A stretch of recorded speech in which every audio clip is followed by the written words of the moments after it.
Hello and welcome to another stream. Today I'll be reading Homestuck. Also did do Secret Lab before, but that was Twitch only. Anyway, Homestuck. Homestuck time. So yeah, now live on both. It's Twitch only. Both. Anyway, now outro, let's not outro, intro. Wrong one.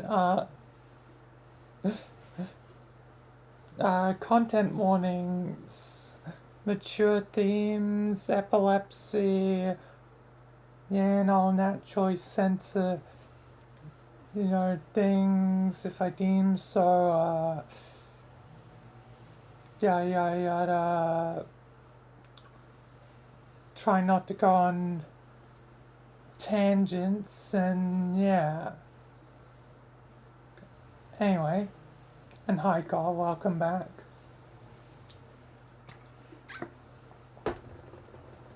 Anyway, time for more Homestuck.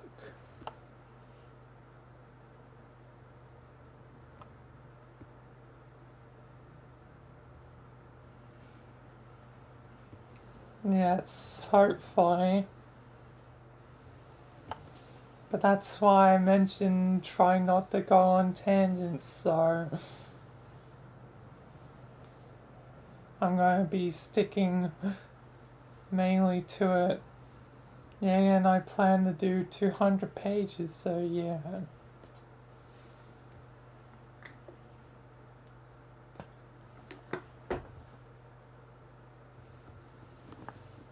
Alright.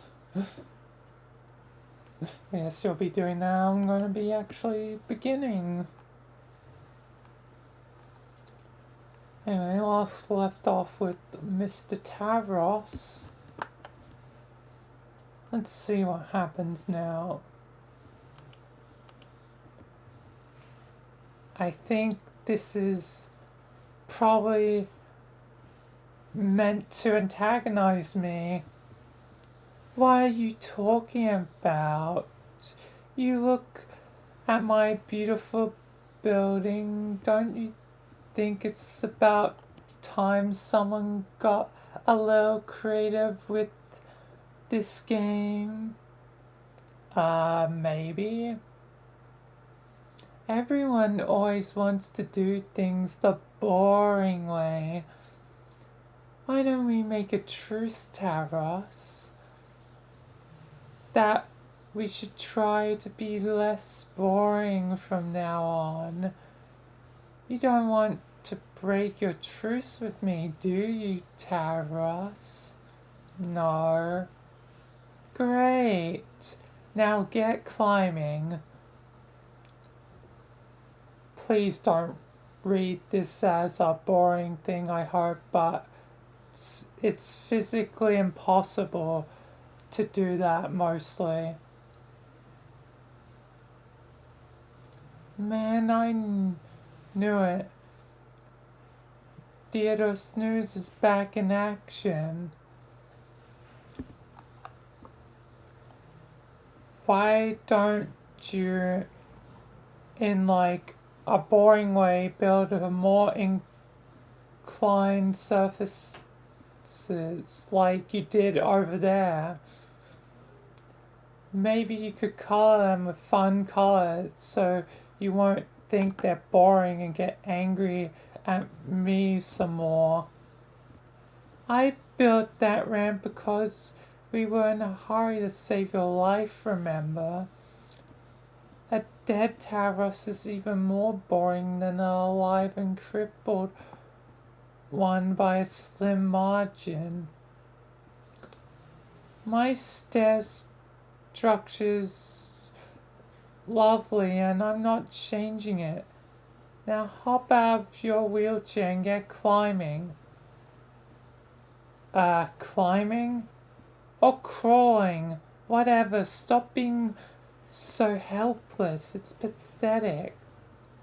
It will take a long time. What's the rush? You're in the game, safe and sound. Look in the sky. Do you see any mirrors? I sure don't. But there's imps around. And I'll be sort of defenseless laying down on the stairs. Sigh. You did not just use that as an excuse. We both know we can communicate with these things.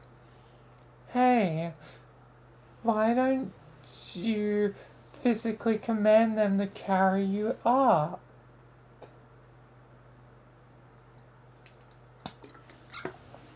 Oh my god, that's a great idea. Once again, leave it to Vriska to come up with creative solutions. I won't really want to make them do that. I just don't understand why. We can't do this the easy way. What good would that do? Whatever the purpose of the game, it makes you work hard for it. That way you become stronger along the way, and you are better prepared for whatever's next. Remember when we used to flop together? It was the exact same principle. And that's why you were always outmatched.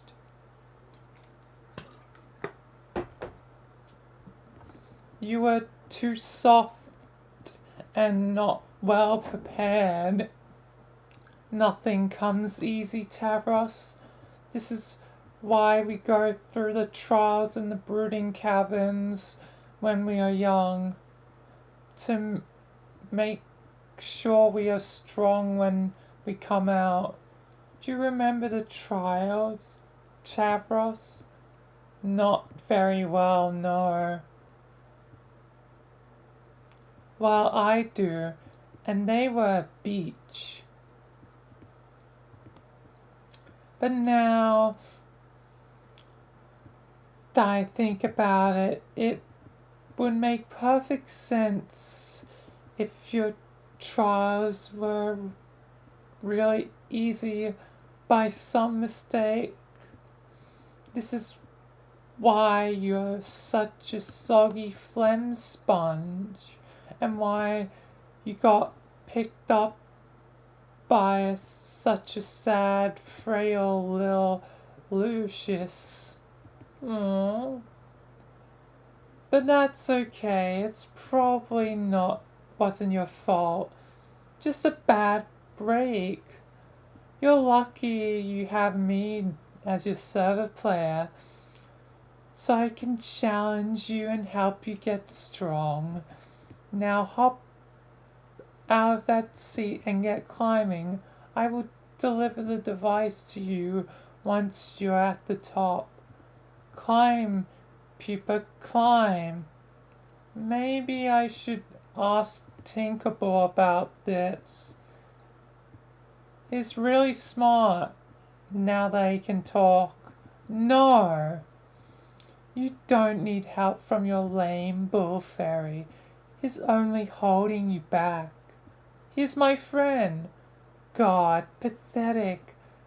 This is getting frustrating.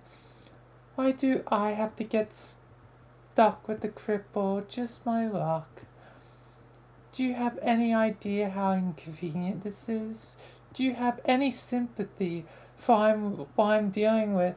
You're so inconsiderate. You just sit there looking smug. It's infuriating to look at you. You haven't ever thanked me or apologized for that matter.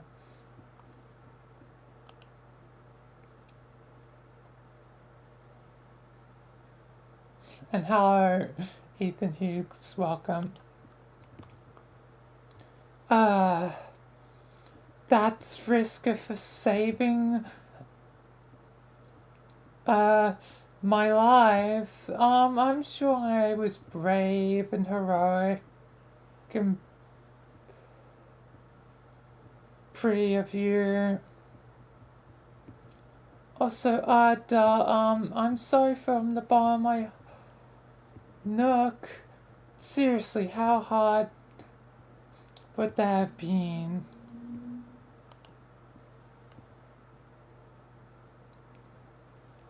I mean, occasionally people have popped in, Ethan.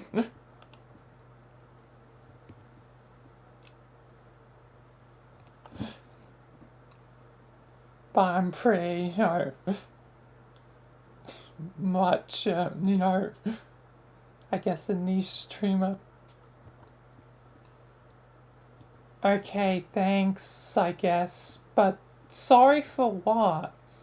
For being crippled, you arse. You want me to apologize for being paralyzed. Yes, say you're sorry. I don't mean to be rude or boring, but that's ridiculous given the circumstances. Bullshit. It's something called basic decency and civility, you fudge-blooded bore. Now get down on your useless wobbly knees and apologize. No, I don't want to. Oh. Yeah, Tavros, stand up to Vriska. What the hell is going on? Oh, she's shaking him. It took me a second to realize that was the cursor.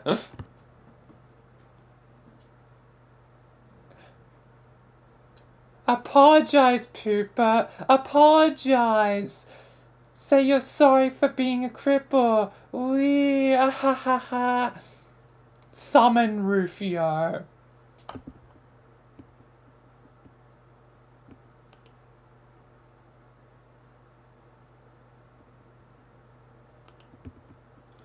Oh, and this is the Rufio.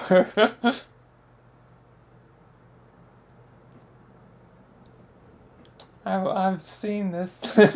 This seems. I like this guy. I like tarots. Now she's done it. She has awoken the mighty inner fury that is Rufio.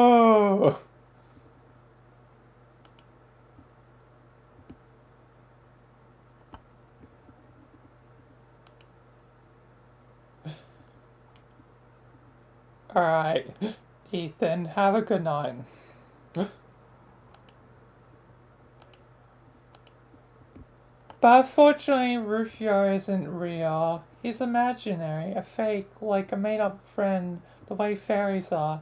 You continue to be sad and alone.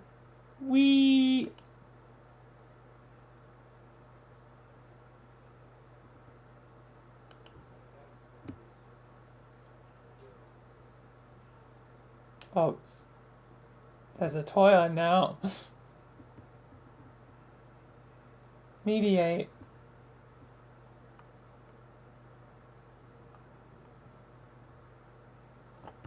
Hey, what's your deal? Shouldn't you be helping me out this jam instead of fussing with my plumbing?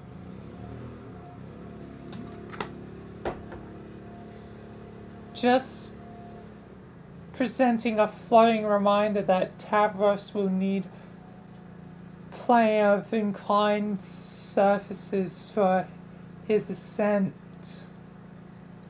That's silly. I made so many ramps, you wouldn't even believe it. I specifically decided I wanted to build and something ugly and boring. It is now the land of ramps and yawns. He's reported otherwise. That lousy snitch. Maybe I should take his computer away so he can't go crying to Fussy Fangs anymore. Maybe I should upend this load gate over your head. No, don't. I'm still learning the interface. It could happen accidentally at any moment. I was only trying to help him. Think of another way to help. Fine. I'll do something nice. I have an idea. I'll be right back. And for the record, I was going to do this anyway. I was trying to make him a bad player first. Okay. In the meantime, how about I serve my client player the way I think is best, and you can do the same for yours. I thought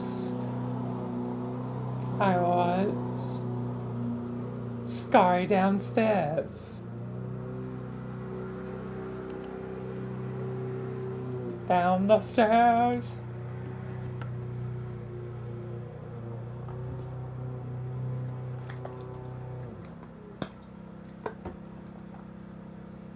You make your way down one of your you make your way down to one of your innumerable loot strongholds where you stash riches and gold and jewels and priceless plunder during your campaign. There they are, your rocket boats. You must confess you will find favor with just about any kind of footwear as long as it's bright and red. And there's a lot more. But I'm gonna just have to continue. You would wear these striking boots even if they were broken pieces of junk.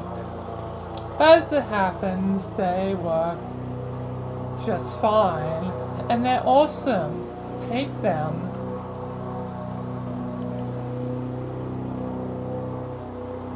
Oh, 8 balls, of course.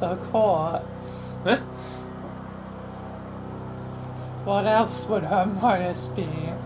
Go back up. I mean, her Silodex, Quit cleaning up after me. You're so ridiculous. Get code. Strike.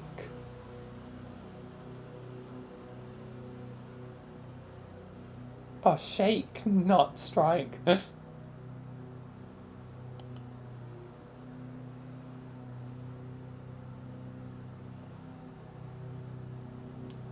The shoes. Always comes back to the shoe. Sankar. The shoes. Alchemize. Fly. Pooper.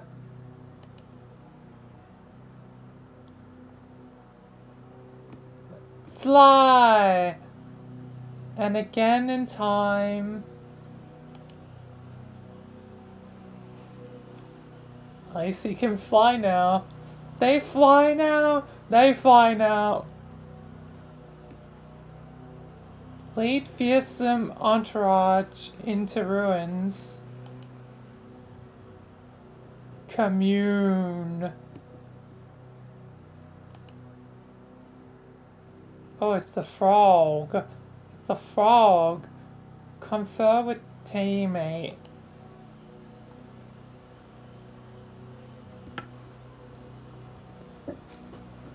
Yes, another piece fits. We are making some strict progress on this puzzle. Oh, that's cool, I guess. So where do you think is the next one? I don't know. Probably buried in the stupid sand somewhere like the others. Okay, that's mostly what I was thinking too, but it suddenly doesn't sound like you think the puzzle is cool. The puzzle sucks. All of these puzzles suck. If I have to help you put one more dumb slab of boring rock into another stupid wall indentation, I'm going to put an indentation in my desk with my face. But it looks like a frog. And that's kind of fun. Snore! These puzzles are for wrigglers. I solved way better puzzles than this in my heyday as Mindfang. Oh look, some ruins. Oh look, another mysterious recess in the wall. I wonder if something fits in there.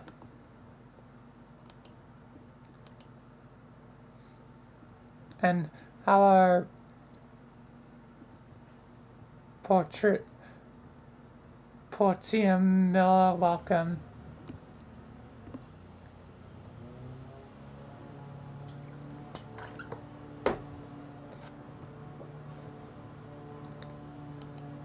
I'm doing well.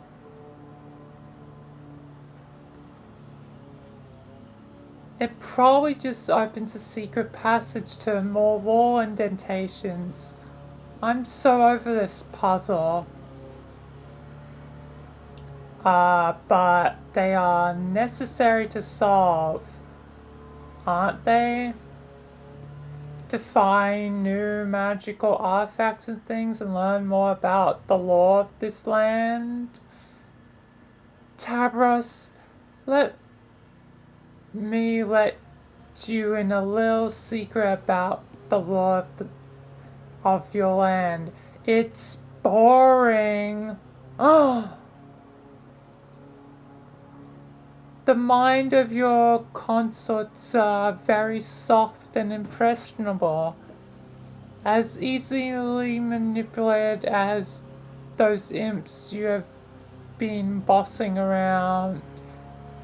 I have picked apart their tiny little lizard brains and seen through all the smoke and mirrors of their riddles.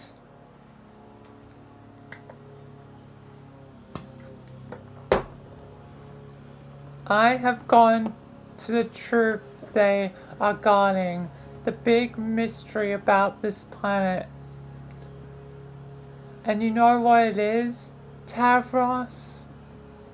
No, it's bullshit.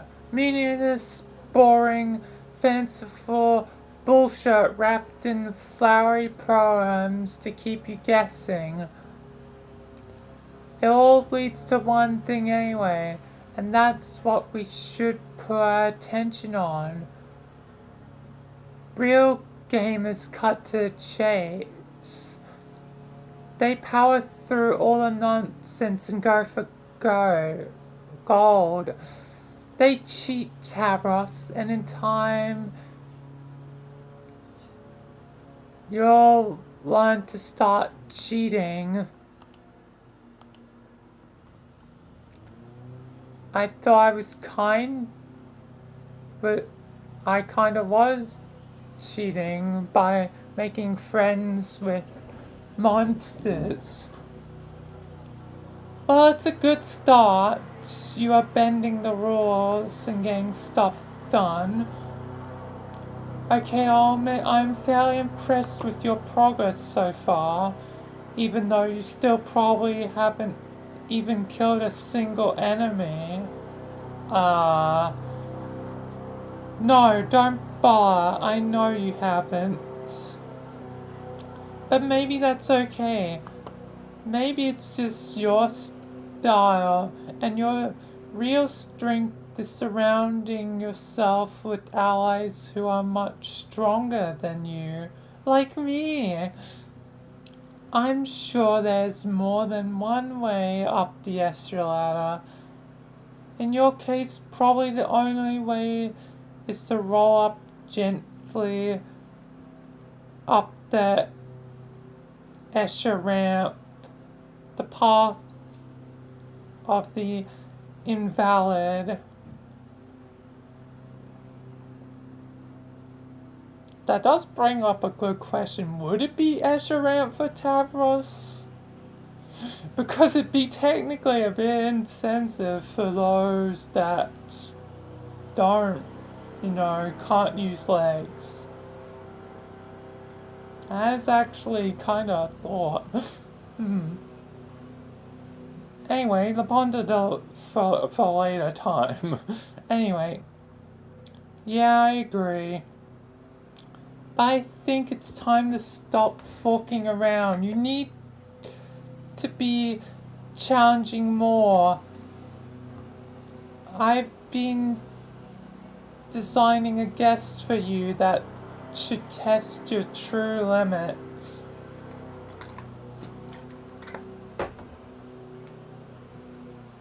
Oh, is that what you were doing all this time? Yes. I mean, not that I don't appreciate it, but don't you have your own quest to do?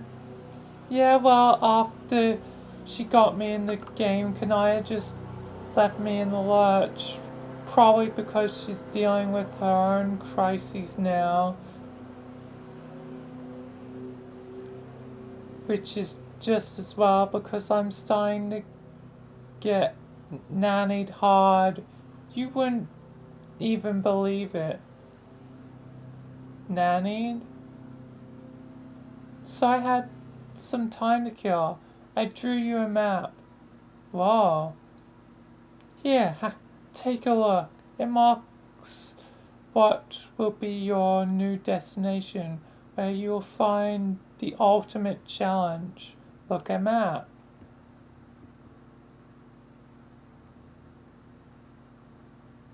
TR.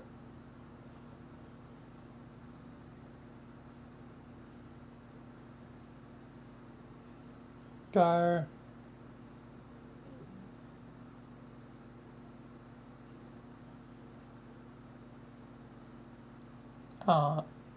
Go there, more boring puzzles, ignore them.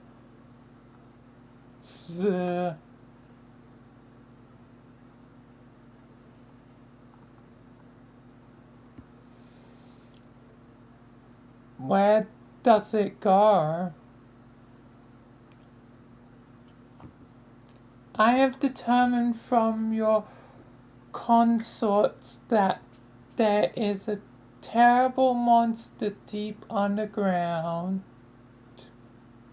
It guards a hoard of treasure bigger than either of us can imagine. It's called a denizen, and it's the boss of your whole planet. Taros, you will go and face your denizen.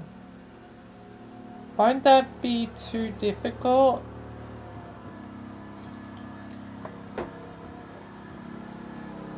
It will be the most powerful adversary you've ever met. But you can handle it. I believe in you.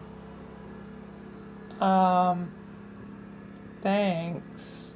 I mean, I respect that you have lots of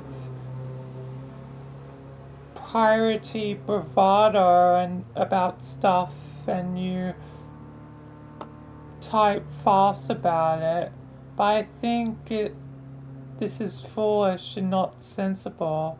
I will probably just get killed, realistically.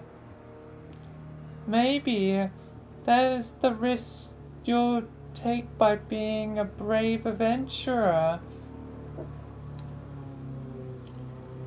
But it is a good opportunity to apply your cunning.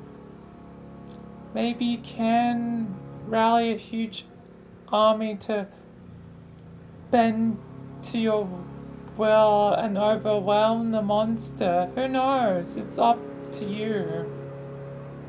This is it, Tavros. It's time to sink or swim.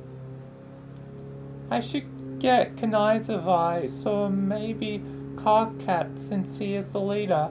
No! Oh god, every time. Always going and getting to others to bail you out.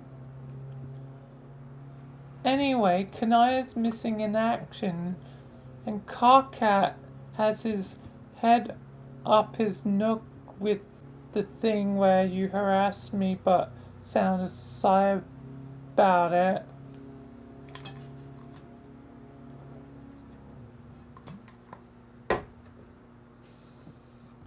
Tavros, I know nobody believes me about this. Probably not even a gobble dope like you, but I actually care about your advancement as a player. Everything I have done has been to make you stronger. Okay, I still don't know what to believe about that. You're useless. I'm done talking about this. Now sharp and point that cherry vehicle of yours towards the X on the map. Next stop, grade 7. Let's go. This isn't optional. You know very well that I can make you go to that grade whether you want to or not. But I rather not have to come to that. What will it be? Advance or advance? Okay, I'll go. Oh, one last thing. Equip your boy's Skylark outfit. This will be Pooper's last stand. I mean sit. Ha ha ha. Point cherry vehicle toward X on map.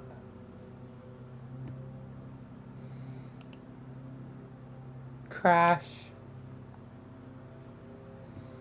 You proceed through what seems to be your second gate into a land of maps and treasure. The thief of light lays in wait.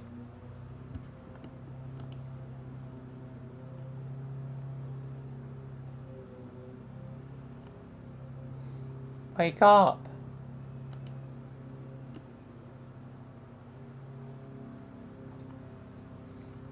Oh my. It appears Pooper Pan himself flow through your window while you are asleep. How exciting. Surely he is here to take you away on the adventure of a lifetime. He is more dreamy and heroic than you ever imagined. But what's this? It seems like the legendary boy Skylark has misplaced his shadow. He is looking everywhere for it to no avail. He is having a devil of a time. What with being paralyzed from the waist down and all. He clearly needs your help. Help Pooper find Shadow. Visca, what the hell are you doing? Pooper, you truly are a silly goose. Your shadow's been trapped underneath your useless torso the whole time. Honestly, where else would it be, you stupid sack of short? Bert. Of course, the secret to reuniting with your shadow is to get up and walk around and play and dance and frolic. Your shadow will surely join in your gaiety. But it appears Pupa's lost the use of his legs. There will be no frolicking in this young man's future unless apply special startups. Poof. Everyone knows that pinch special startups along with the happy thought will allow any boy to get up and walk again. Everyone knows this because it's a classic tale. Pooper Pan. Young Pooper flies through the window of a fairy girl's respite block, falls on the floor, and has trouble getting up like an enormous pansy. The fairy girl then helps him walk again, and in return he teaches her to fly, even though she probably already knows how to fly, because she's a fairy.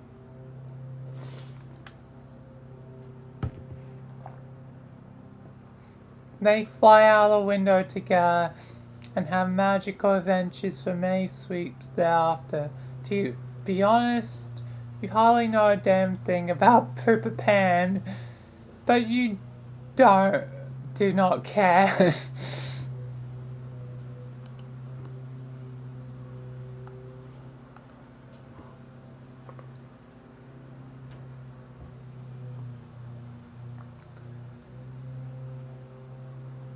Pooper remains as pathetic and useless as ever. The Stardoffs did nothing.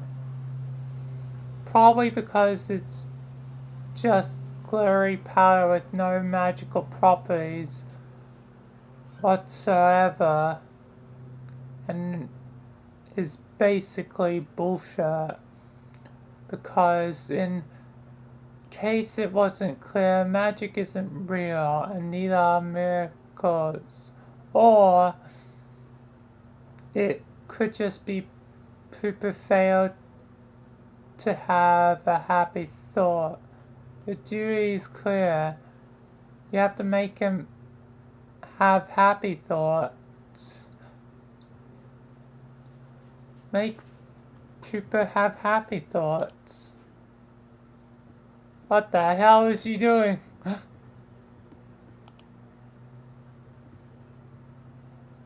What the hell?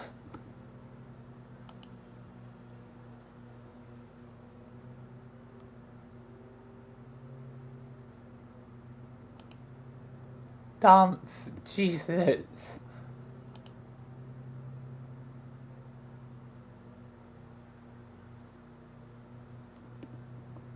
Manipulate.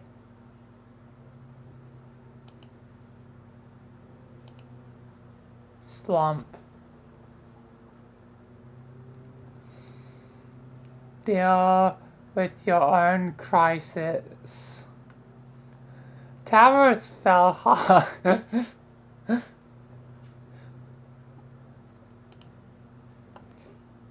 Like kiss from lady? I've never been kissed by a lady.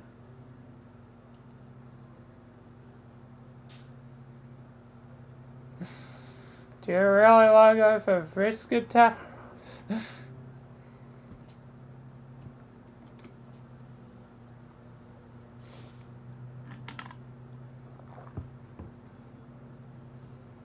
Oh, crisis resolved. There was no doubt, harrowing, and suspenseful. Didn't even see it. But in the meantime, you have left your client playing the lurch. Ideally, she hasn't gotten herself into too much trouble. And ideally, the dramatic irony has not gone so thick you could draw a dotted line on it with the tube of lipstick and cut in half with the chainsaw. Return to the serving client.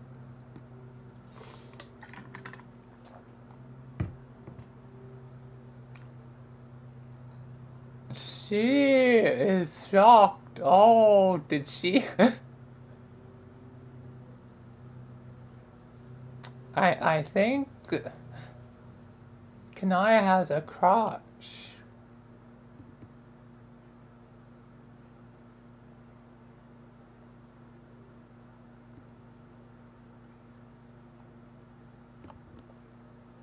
Oh, she's mad.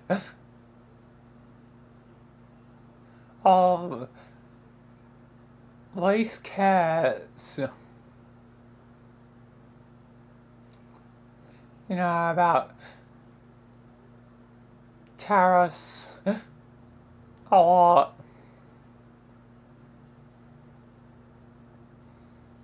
So that's why she made this. She made you make this dress for her, and you just went along with it like a sucker. Ah, you're such an idiot. There, sweetheart.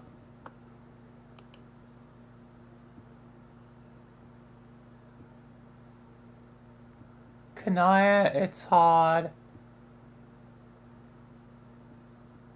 Being a kid and growing up, it's hard. Nobody understands. Try to understand. Ah, here it is. It's the quadrants. It's quadrants time. It's time actually. It's lore time.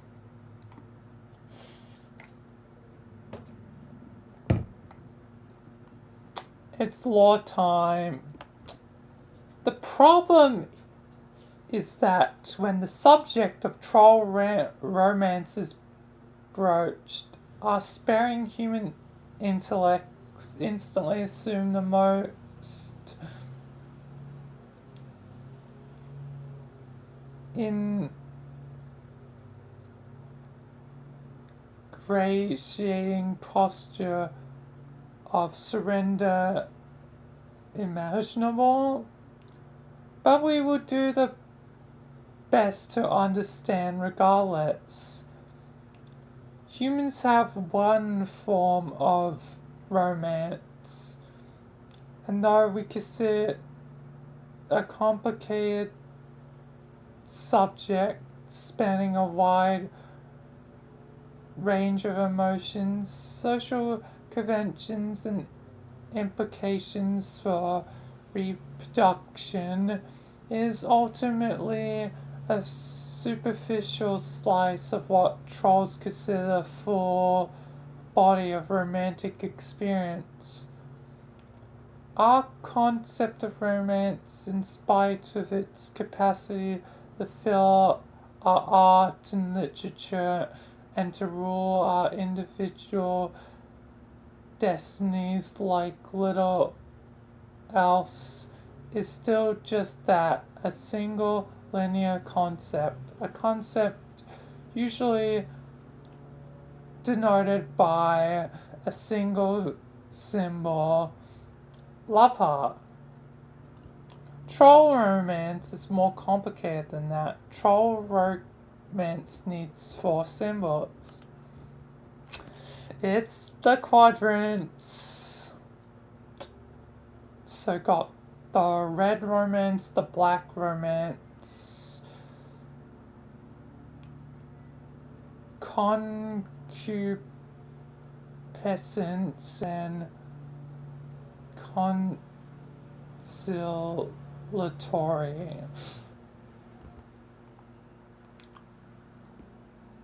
Their understanding of romance is divided into halves and halved again, producing 4 quadrants. The flushed quadrant, the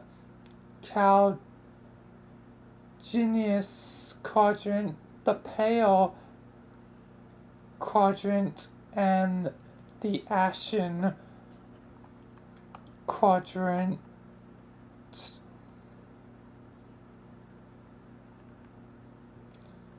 Each is grouped by the half they share, whether horizontally or vertically, depending on the overlapping properties one examines. The sharpest dichotomy for an emotional perspective is drawn between red romance and black romance.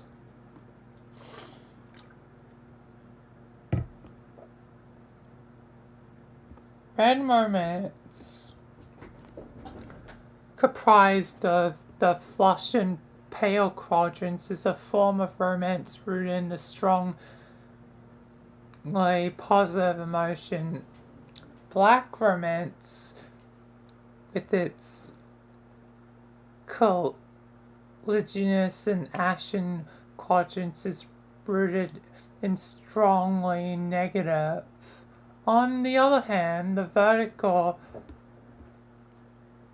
bifurcation has to do with the purpose of the relationship, regardless of the emotions behind it.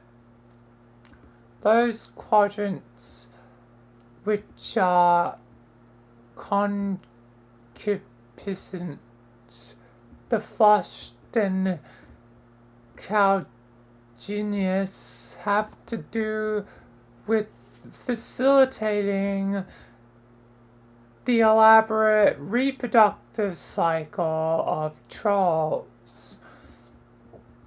Those which are conciliatory, the pale and the ashen, would be more closely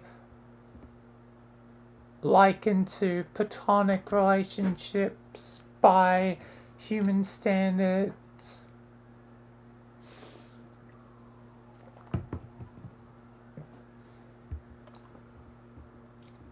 There are many parallels between human relationships and the various facets of troll romance.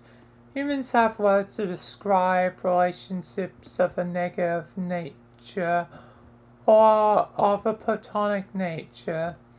The difference is, for humans, those relationships would never be conceptually grouped with romance. Establishing those sort of relationships for humans is not driven by the same primal forces that drive our tendency to couple romantically. But for trolls, those primal forces involve themselves the full power of these relationships, red or black, torrid or friendly. Trolls typically feel strongly compelled to find balance in each quadrant and seek gratifying relationships that each describes. The challenge is particularly tutorous for young trolls who must reconcile the wide range of contradictory emotions associated with this matrix, while understanding the nature of their various romantic urges for the first time. Of course, young humans have this challenge too, but for trolls the challenge is foretold. Examine flushed quadrant.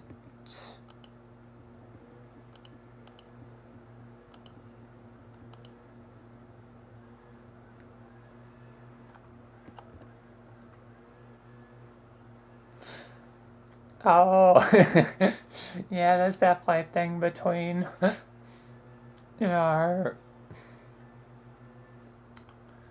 you know, Dad and Rose's mum, which is also quite strange because if they did, technically they're goddamn, Rose and John be technically kind of, brother and a sister.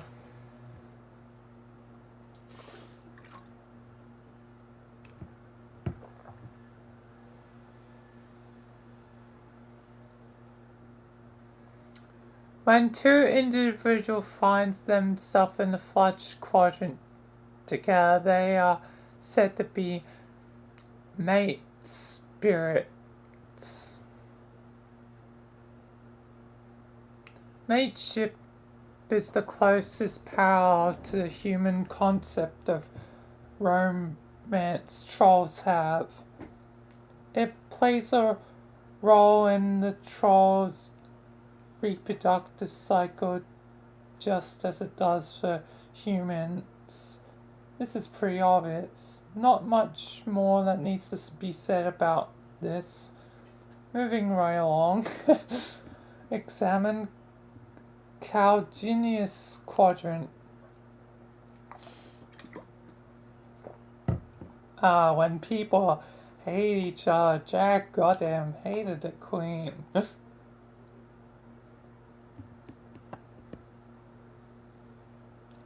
When a pair of adversaries delve into this quadrant, they become each other's nemesis.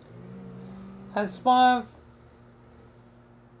the concupiscent quadrants, it plays a role in procreation as well. There's no particular good human translation for this concept. The closest would be an especially potent arch rivalry.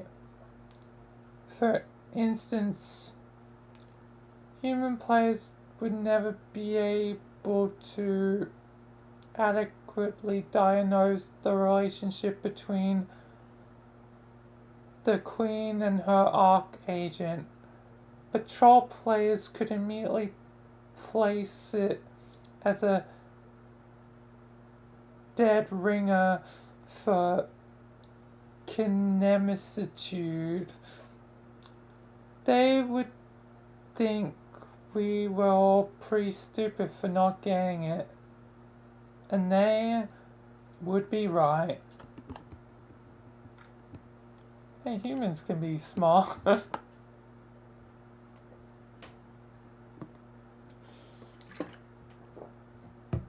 We have the goddamn buckets. I like to think of, Stanley Parable's bucket, not the homestuck one. I know. I've learnt of the homestuck bucket and the bucket incidents. If you know, you know. Otherwise, it's a weird thing you don't need to know.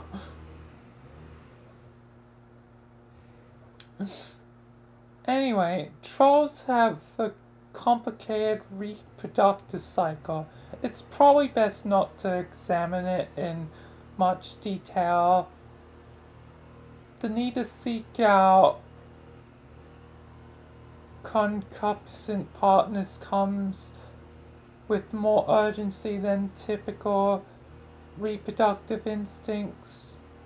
When the imperial drone comes knocking, you better be able to supply genetic material to each of his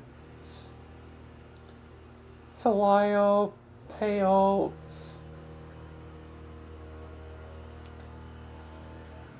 If you have nothing to offer, he will kill you without hesitation.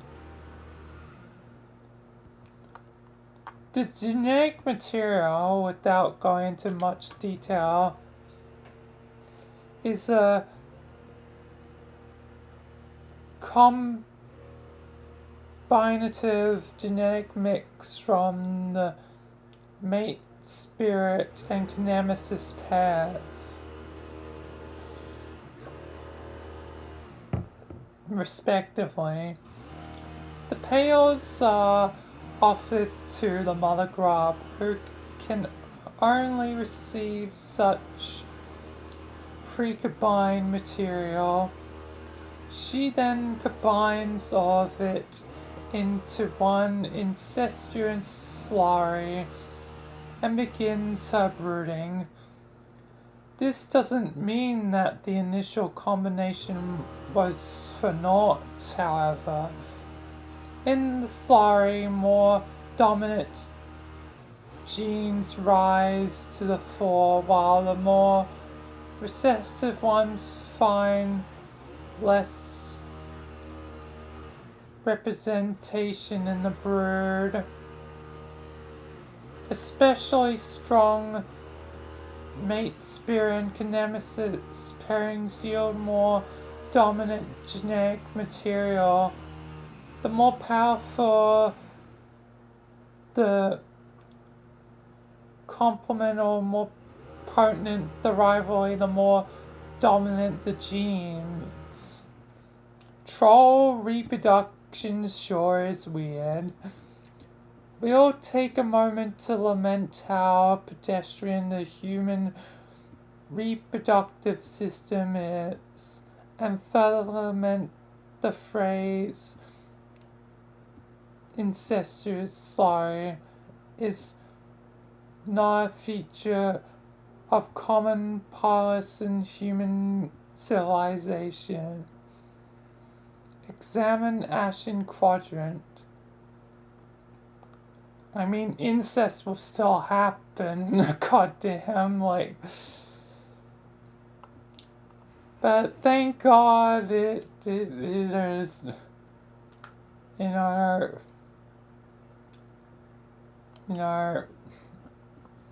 not really a gosh darn thing. All our gods tend to have a lot of incest because gods are naturally related to each other, so yeah, that's a side tangent, but yeah, gods, yeah, a bit different for gods. But no gods here.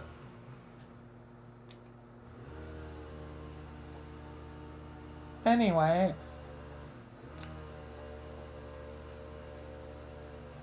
this quadrant involves a particular type of three-way relationship of a black romantic nature, falling on the conciliatory side. It has no bearing on the reproductive cycle, except for indirect ramifications. When two trolls are locked in a feud or some otherwise contentious relationship, one can intervene and become their auspices, which currently, I guess, Kanaya is, the opposites of, Visca and, Tavrox. The opposites men mediates between the two, playing the role of a peacekeeper, preventing the feud from boiling over into a fully calginous rivalry.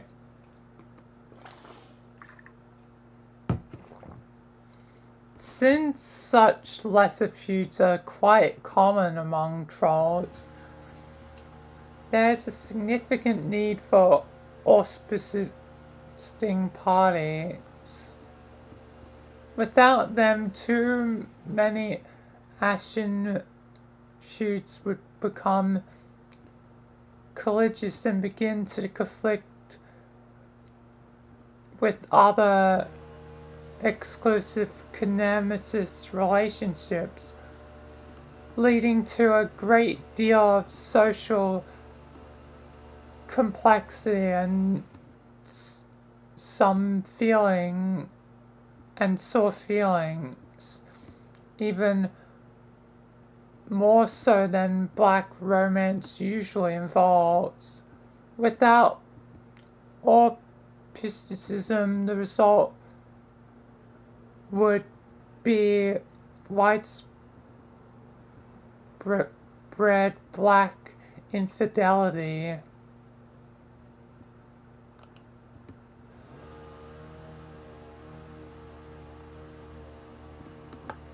Oh, that's a flashbang. The relationships each quadrant described tend to be malleable, if not volatile, especially on the concupiscent half, where more torrid emotions reside. It does not take much to flip a switch and transmute black rum feelings to red rum and vice versa, like Iridia and Equius, who seem to have a goddamn love-hate relationship somehow. Even though Equius is a bit weird. In many cases, one pie will have red feelings while the other has black, but it'll often be the case that one pie's feelings will stop to match the other's, since there's no quadrant which can naturally accommodate such a disparity. But thereafter, it's not uncommon for the two to toggle between red and black in unison now and then. These scenarios naturally result in both red and black infidelity. This sort of relationship for validity is why conciliatory relationships are an important part of troll romance.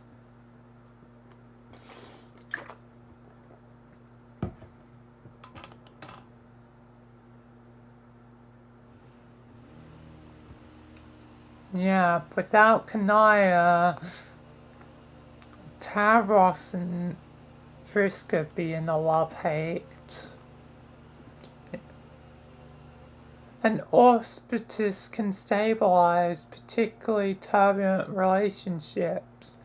If the auspice fails to mediate properly or has no interest in the role, or perhaps has a different romantic intentions, him or herself altogether, then the relationship often quickly deteriorates into one of the especially hostile and torrid nature. There are many outside factors and influences tugging and pulling these relationships in different directions. And unlike humans who have orderly, simple, straightforward relationships, without exception, no, they don't.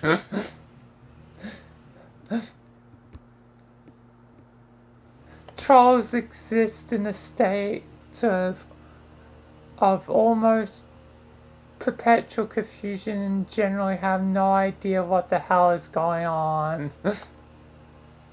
Humans are the same. They have no idea what the hell is going on. Being confused by troll relationship is one thing we do have in common though. Examine pale quadrant.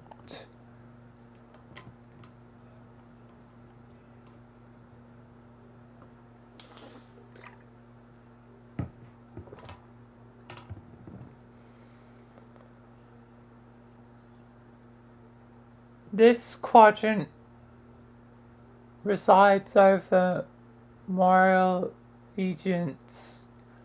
The other conclipatory relationship.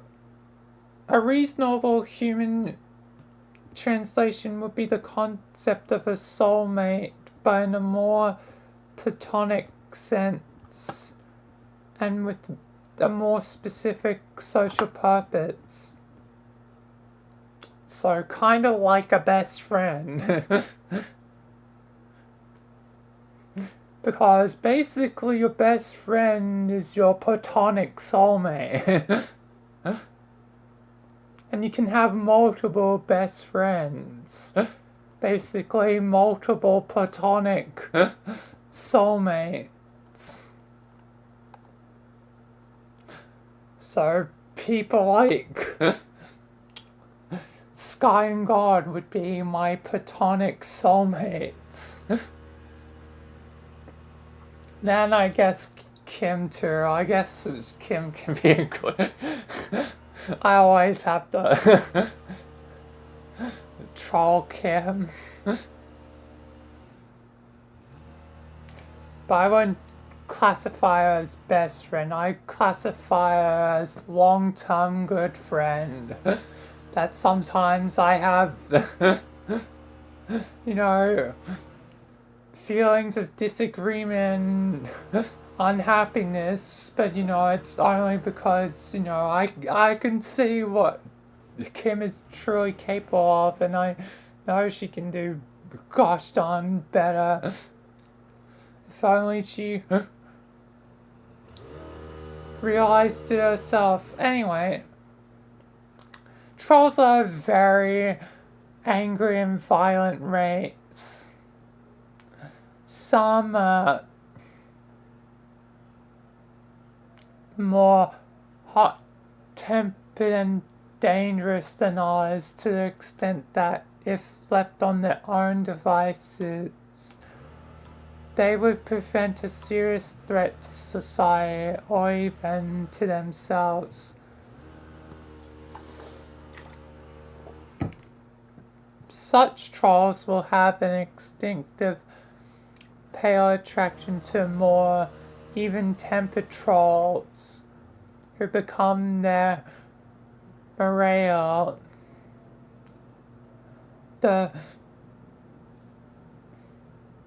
morale is obligated to pacify the other, to function as the better half. And welcome back, God.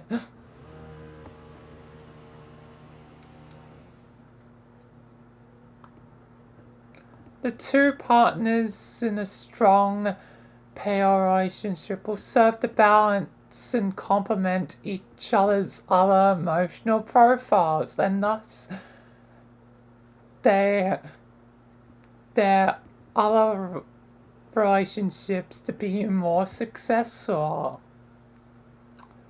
balancing each other, and basically getting platonic soulmates.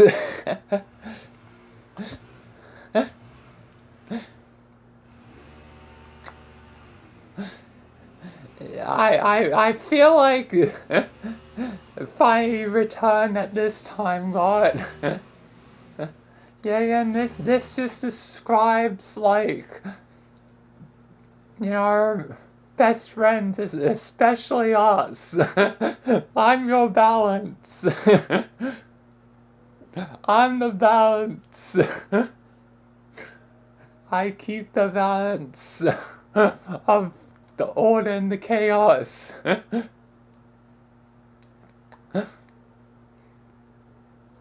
It's often ambiguous, especially among young trolls, where a bond formed between acquaintances is truly a moral giants or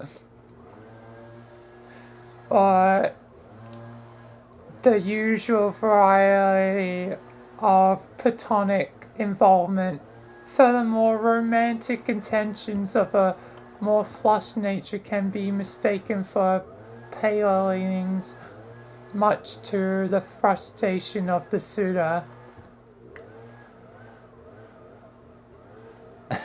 Yep, you are the chaos.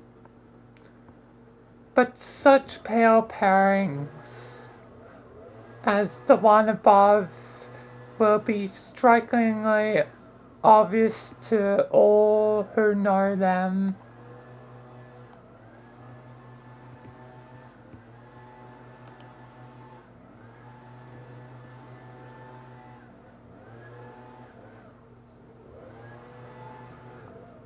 And yet others will seem to have been hatched for each other.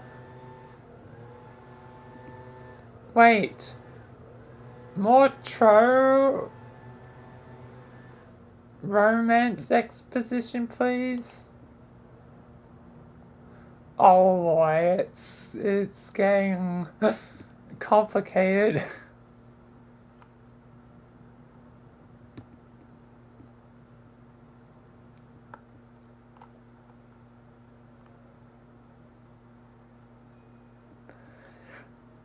God, you just can't get enough of this, can you? You would be that would have been a great point for a transition out of this illustrated sociological style, but okay, if you exist, now see what's going on here is, it's perfectly simple. When the full matrix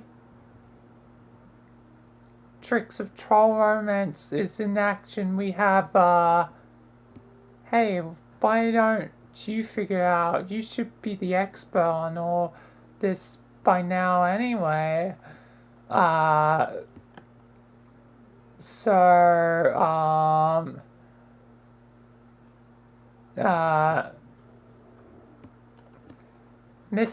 Prince is getting confused with love, but it's not love, so the fish girl is left to the side.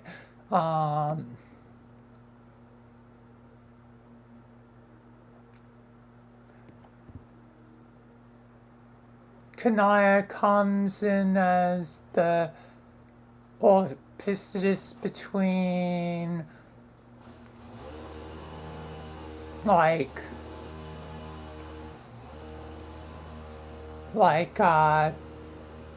Tara and Visca. Tavros gets left to the side, and then Kanaya and Visca having confused feelings of love or friendship. And then ultimately Kanaya is going to have to become the opposites between the prince and Vriska. Okay.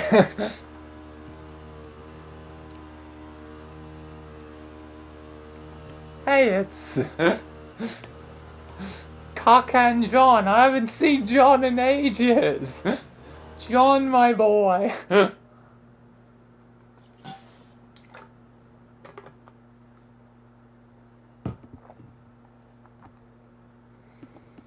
Later, our troll hero would try to explain this to our human hero, attempting to convey all the nuance of true romance through a nearly verbatim recreation of the preceding excerpts. He would try to describe how rich and textured the troll romantic comedies were compared to the one-dimensional Sherlock of our human cinema counterparts. He would barely scratch the surface of Troll Will Smith's virtuosity with the delicate lactis of troll romance, as he would assist the bumbling, fudge-blooded troll Kevin James through the interwoven minefield briar patch of red rum and black rum entanglements, all the while sifting through his own prickly romantic situation and ultimately learning the true meaning of hate and pity. But would they succeed before the Imperial drone came knocking with his thirsty pails at the ready? Yes, they would. But John didn't understand any of this because he's a moron and he wouldn't shut up about his awful bullshit Earth movies. He would just go on and on and on about that garbage.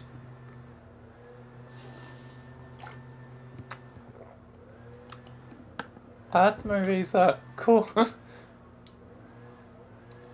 Anyway, it might be time to have a quick break. So I'll be right back. Then continue along with the troll romance.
I am back. And with chips.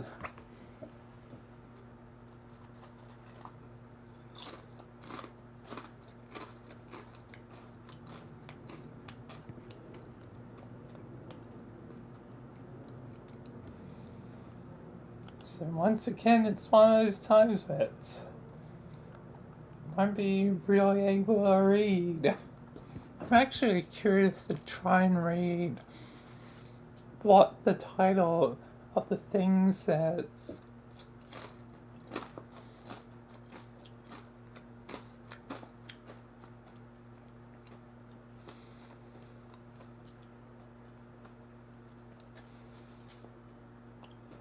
Honestly, I have no clue it is. Goddamn gibberish.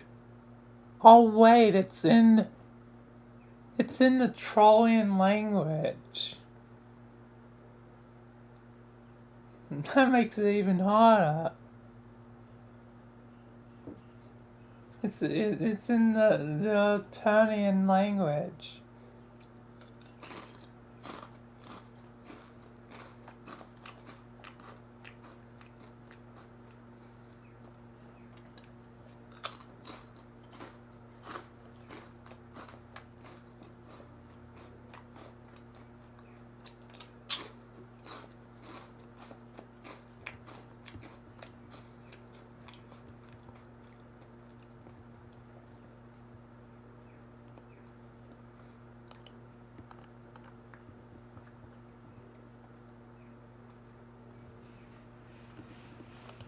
And at some point today I'll unlock that near the end.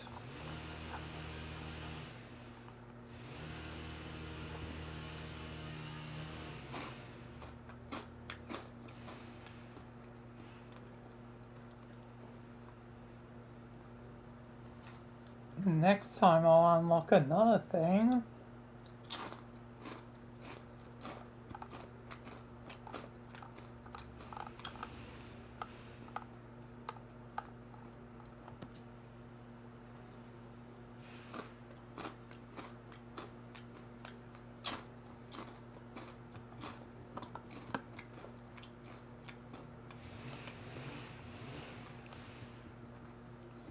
But if I'm gonna have music break time while I eat, let me lower the sound. And there we are.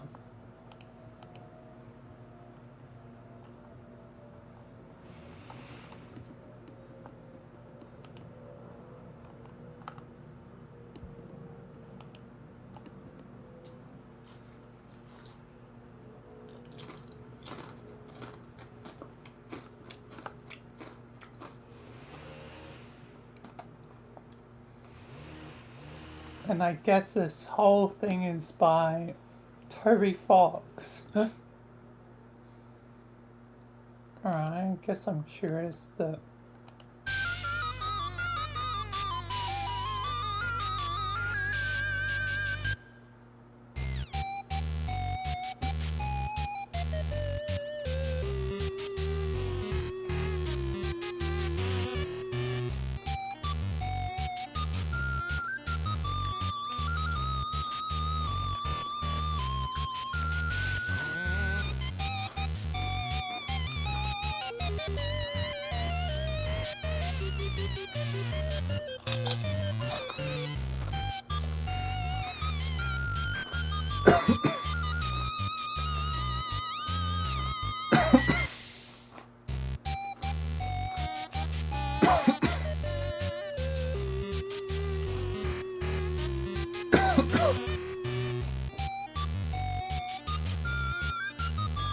No, these chips are good, but they always like kill me.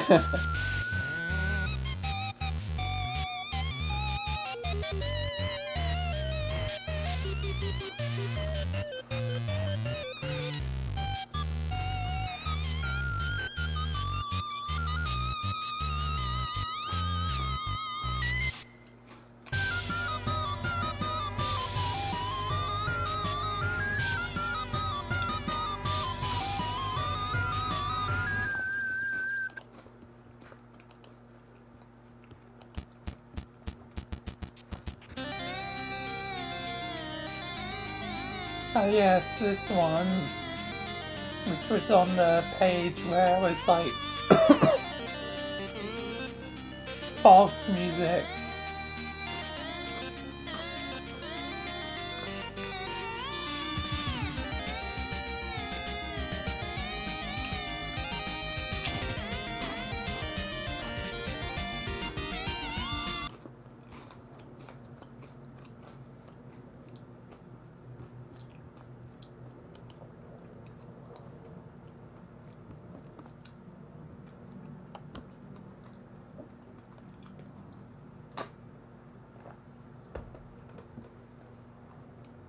Miracles! Motherfucking miracles!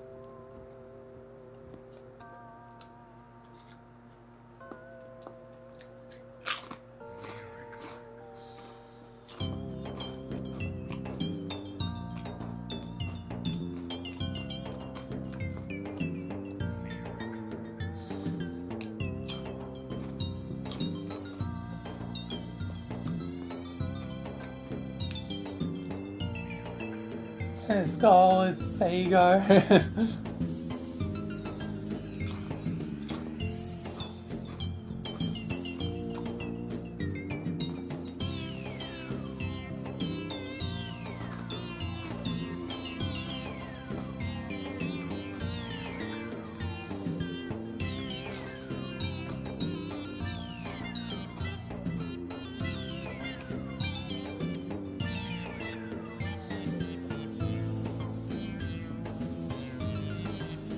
This is an interesting one.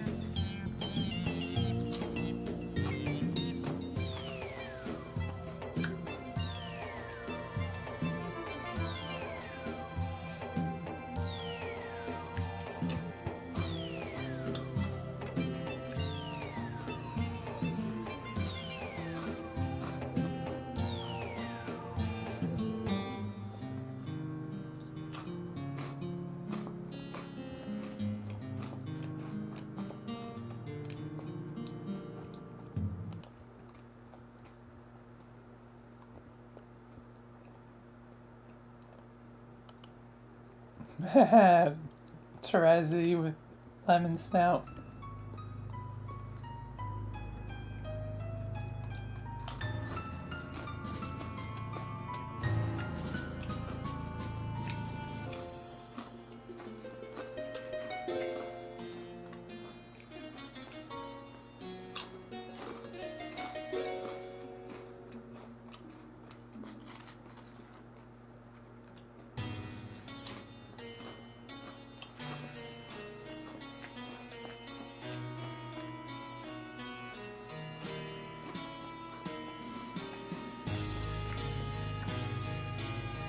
Oh.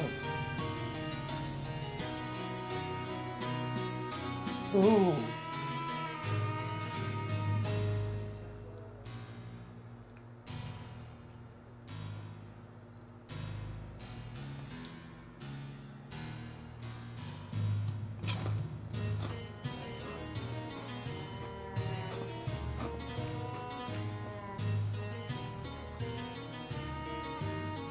I don't know what vibe I would give this one, but it's like I don't know, like orchestral, like I don't know, it's cool though.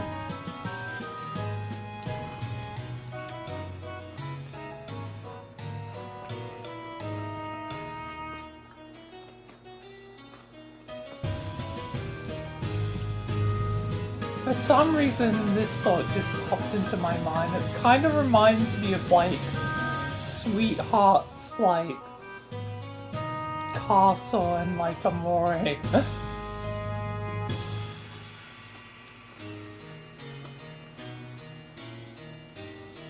don't know why it gives me that vibe, but it gives me that kind of vibe.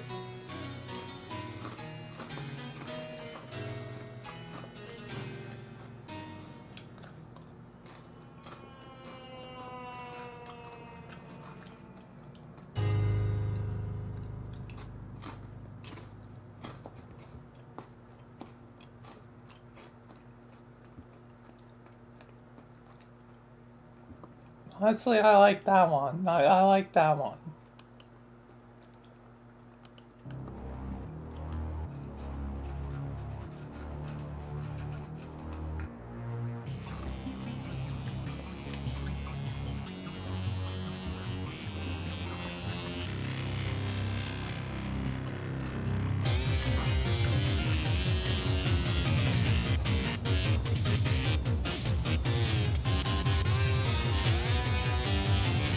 Ooh.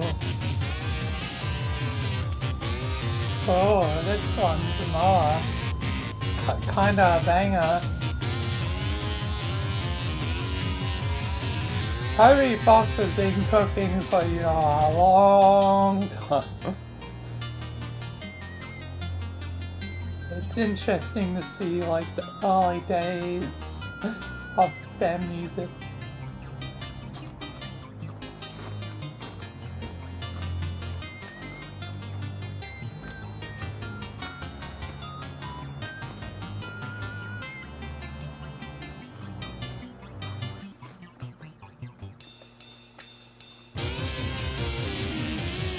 Oh,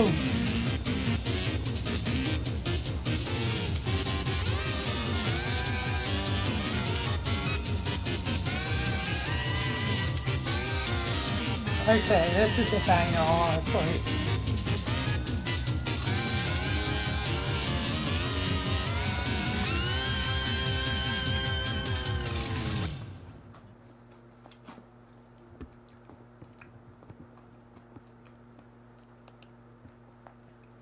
Okay, those two have so far been my favorites of this one. This is honestly one of the best break time music things so far.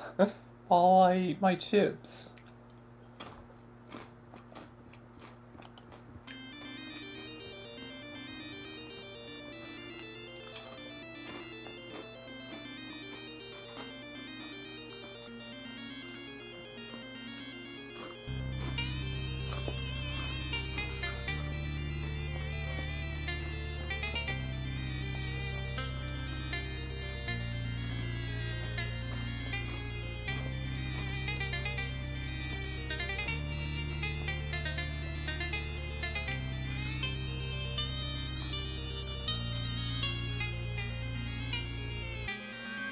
This one's interesting.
Very interesting.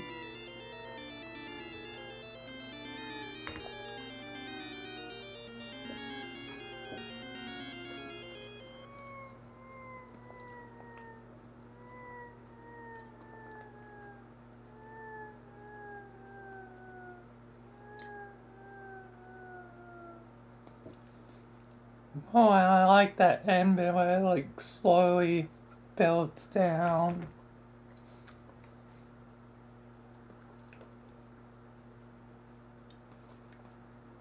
Like, you know.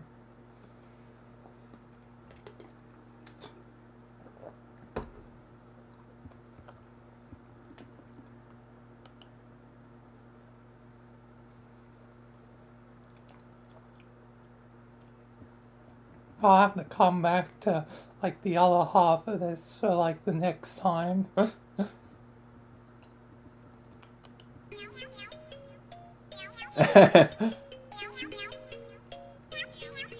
It's the Pears thing.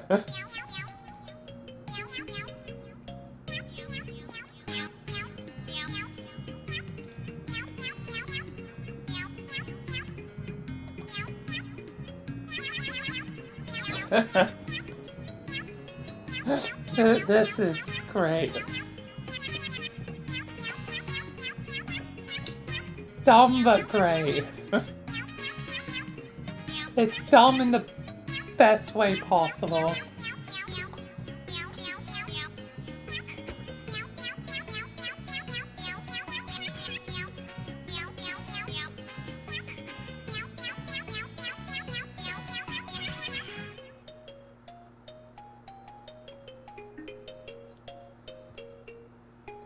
Also, I just realized her hair is like the fangs to the little things she wears. I'm slow at observing things.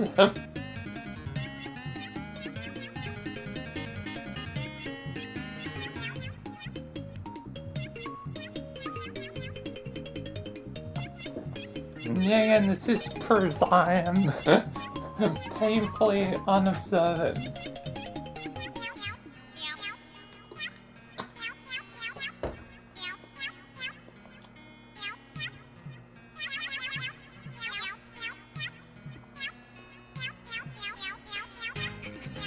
Anyway, now done eating, so I can get back into it in a sec. But I'm gonna let it finish. Because this is one of the finest themes.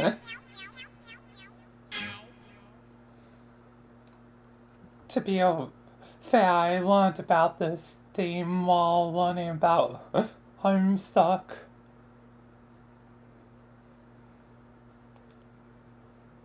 There's still many things I obviously don't know because there's goddamn 8,000 pages.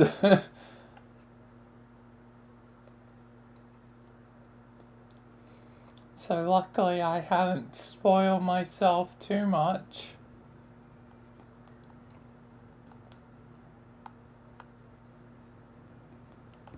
Anyway, back into the main thing.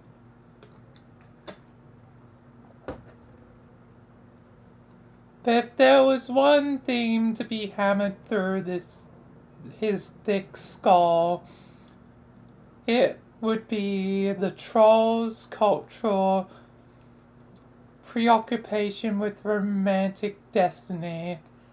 Yes, the romantic landscape is rife with false starts and miscues and infidelities, red and black.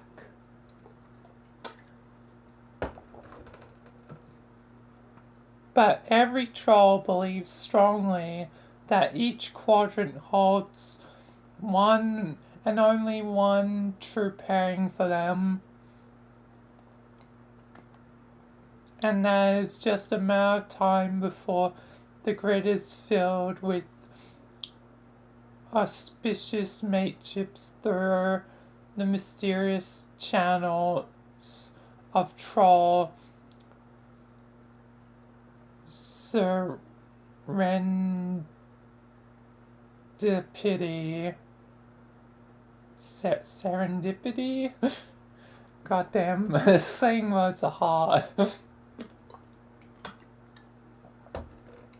In short, their belief is that for each quadrant there exists a pair or triad of trolls somewhere in the cosmos that were made for each other. Wow, another great transition. You wonder if it will stick this time. You have no choice but to take a stab at the rare and extremely dangerous 2 times transitional combo. Attempt 2 times transition combo.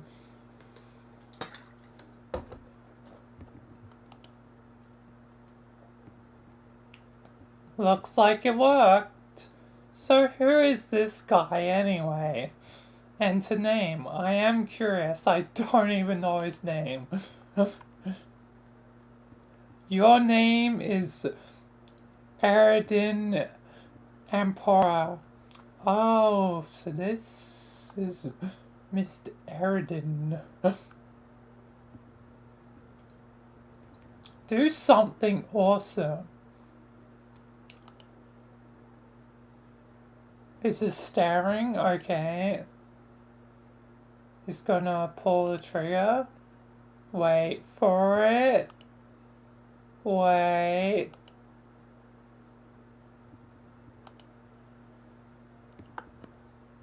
Wow. There she blows.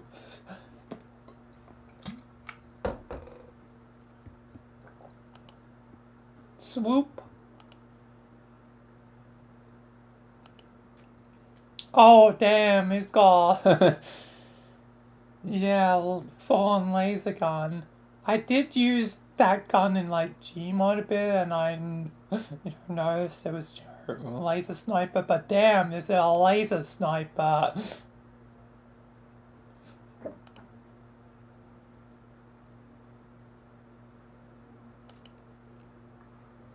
Fish food. 2 times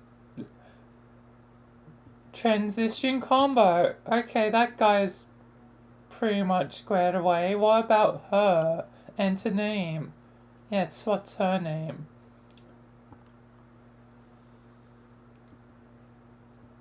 Your name is Pfeffery Prixis. Pisces? Pixis. I don't know. Do something adorable. Swim. The whale is dead.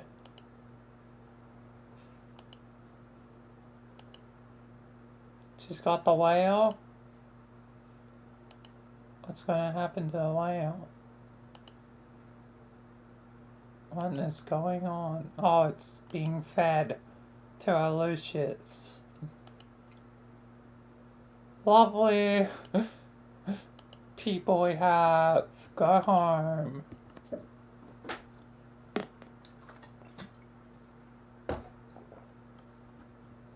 That should keep her quiet for a while. At least until she dies. Go home.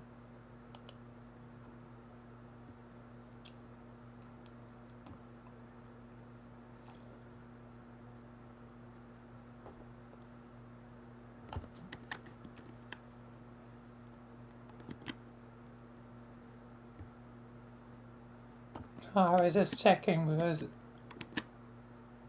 it's like very much like the same words. Anyway, that should keep her happy for a while and make a freshly orphaned troll somewhere pretty sad. Examine block.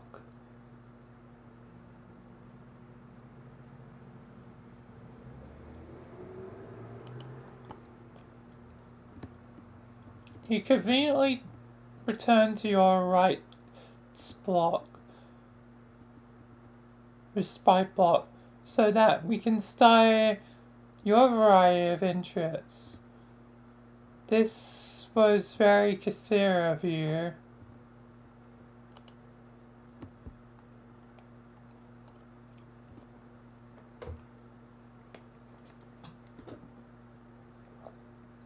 Flowing through your veins is nearly the richest blood the hemo spectrum has to offer. Pelinate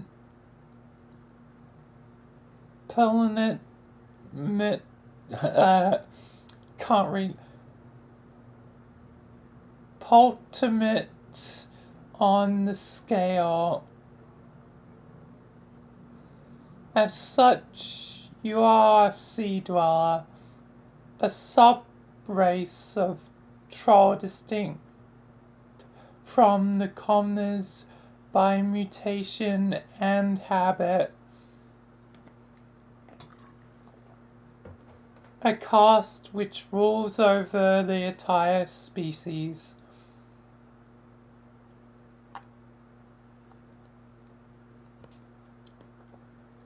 But ruling, in your view, is not enough. You have an overpowering genocide complex, Jesus Christ, and have made it your sworn duty to kill all land dwellers.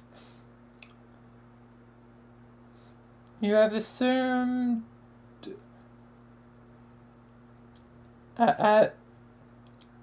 amassed, not assumed, resources and deadly weaponry from around the world for this ambition through many sweeps of extreme role-playing while pursuing a working doomsday device which will bring Armageddon to all those on the surface.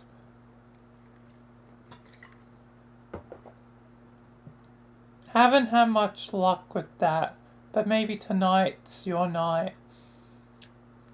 You hold a fascination for military history and legendary conquerors.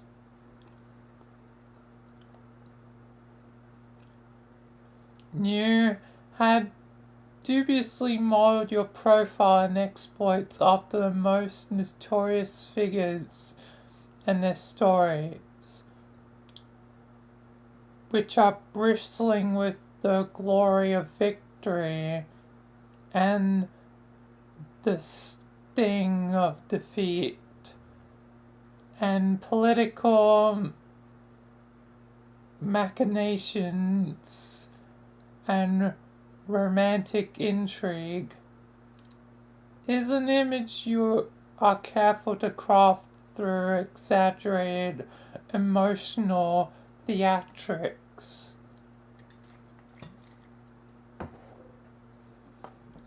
And your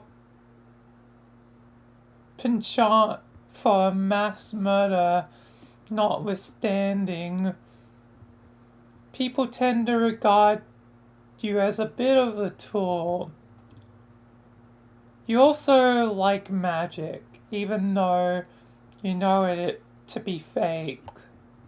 Like a made-up friend, the way wizards are. Made up, make up, believe, fakey, fakes. It's still fun though. Your troll tag is Caudulus Aquarium, and you speak with a weird sort of wavy sounding accent, which I'm still not certain what accent it's supposed to be. Is he British? Speak with a weird and sort of wavy sounding accent.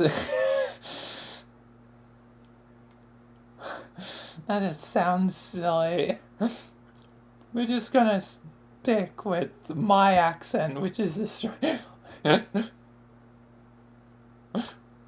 I'm just gonna stick to relatively normal, unaltered. Except for him being a bit, more like snobbish and pruny, like, you will do as I say.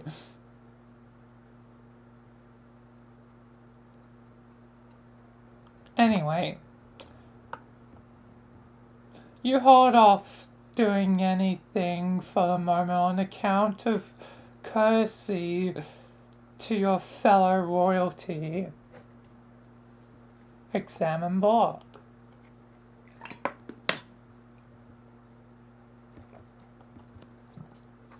On the subject of courtesy, you have also returned to your box so we can have a better look at you.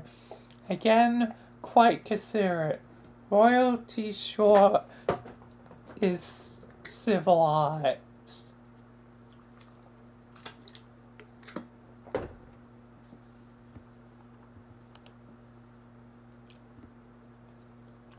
You are also a sea dweller. You have the most noble blood possible. The only of your kind. I think there's supposed to be a 1 there.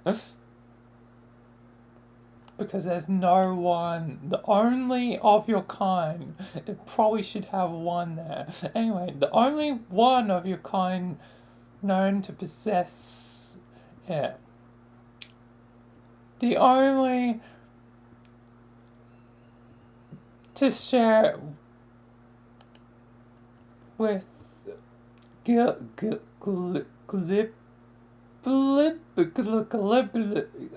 that is just gibberish.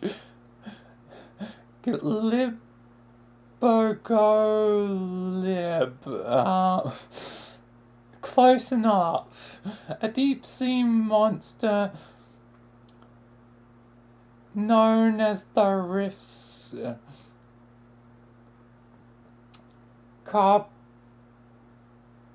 Carbuncle. Emissary to the horror terrors. Or in more hushed tones, speaker of the vast globe.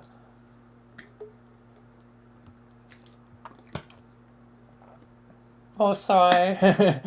Seahorses. Very funny. There's literal seahorses.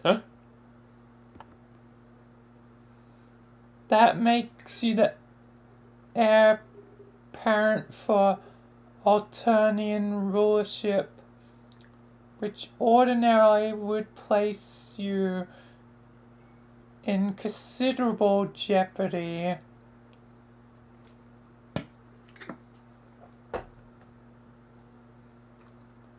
Her imperious condescension would steer the flagship from the fleet and make an attempt on your life herself if it not for the protection of your monstrous Lucius.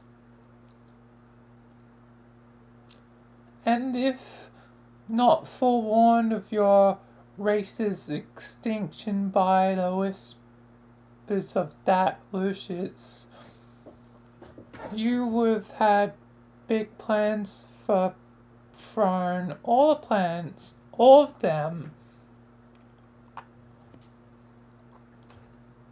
You would redefine what it means to be called in trolled society.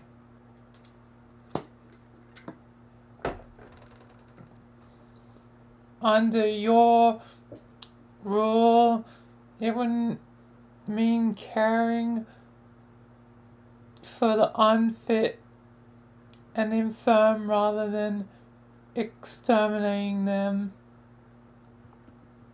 And welcome back, God. And you have put this idea into practice by calling the fauna of the deep. You tend to wild and beautiful aquatic hoof beasts, grooming and feeding them daily.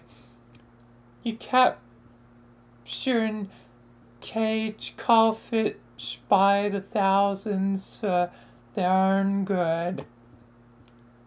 And also because they are funny and colorful and you love them.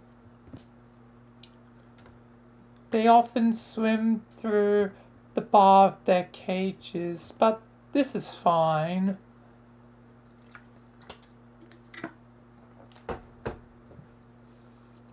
You run your whole palace as a sort of wildlife adoption facility. Even if the wildlife need for care is dubious at best. And the practice really just amounts to an elaborate role-playing scenario. It's still fun though. You would also look forward to using your reign to unite the two races.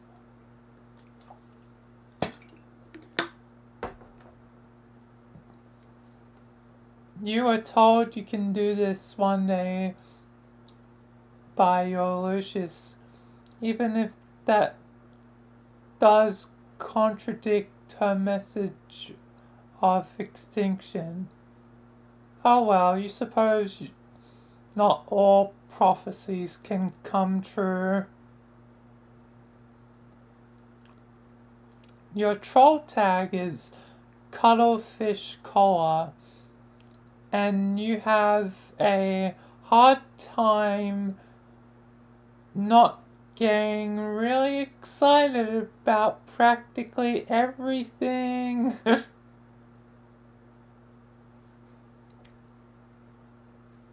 Basically, like, Boop decided Boop wants everything.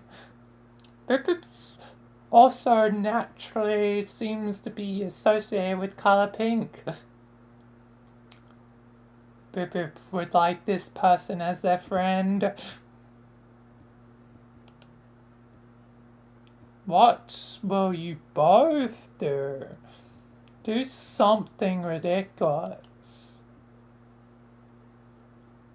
Yes! Just like John. Fuck yes!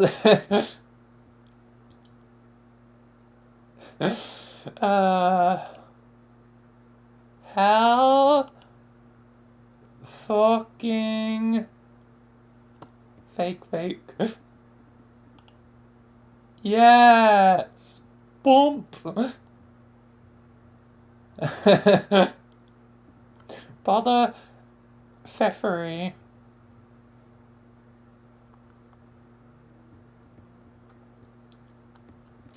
Pfeff, hey.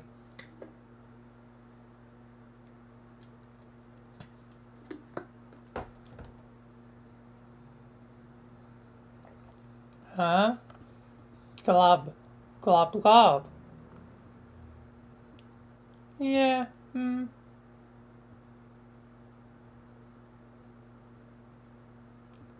What is it? What? I'm wondering if you can forgo the exaggerated emotional theatrics for once and actually tell me what's on your mind.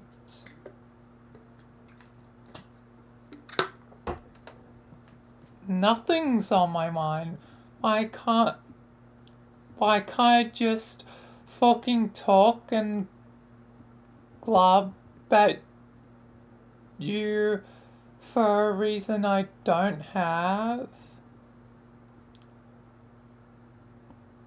Well, fine, but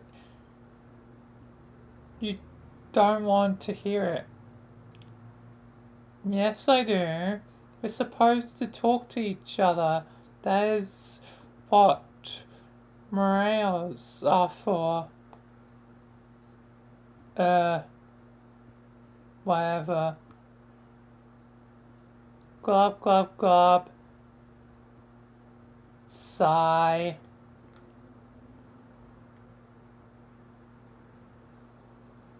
Will you take the chip off your knob and tell me what's the matter? Yeah, well, okay. Since we are the palest of pals a guy could ever ask for, I will tell you. Even though you'll only humor me as usual since you don't agree with my agenda.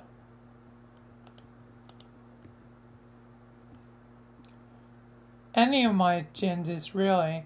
None of the agendas. None of them. Are you fretting over another one of these dumb contraptions? See, more condescension. You're not going to make a hell of an empress. No, I'm not, but that is beside the point. None of your plots to kill the land dwellers ever work. And every doomsday device you get your hands on turns out to be a piece of junk.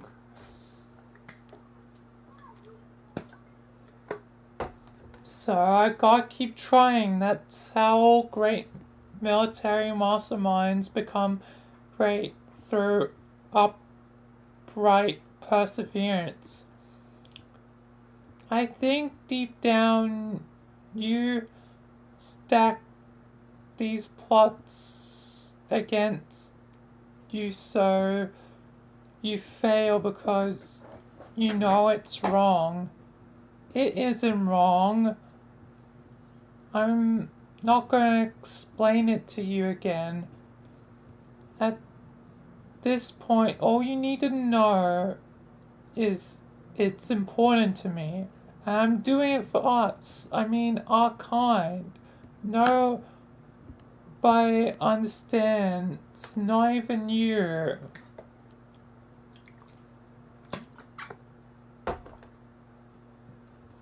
This is the last time I will say this. We are not better than anybody, Glub. Psst. Hemospectrum begs to differ. If you're as sickened by them as you say, why don't you spend why do you spend so much time on land?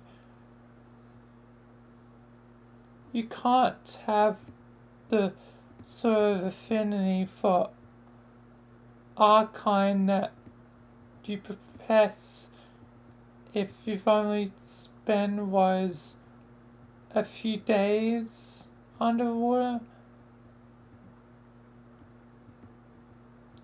Maybe in your whole life. Whatever. I have to keep an eye on him up here. It's all about tactics.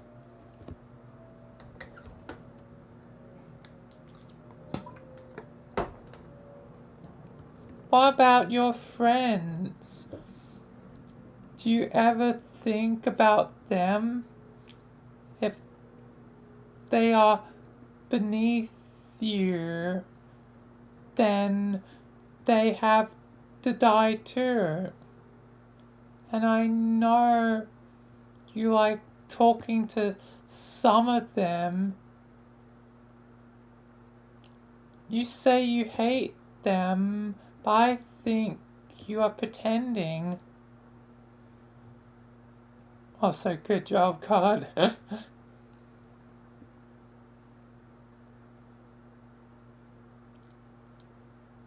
History is full of cases where conquerors consort with members of the enemy in a manly way before wiping them out, even going as far as growing fond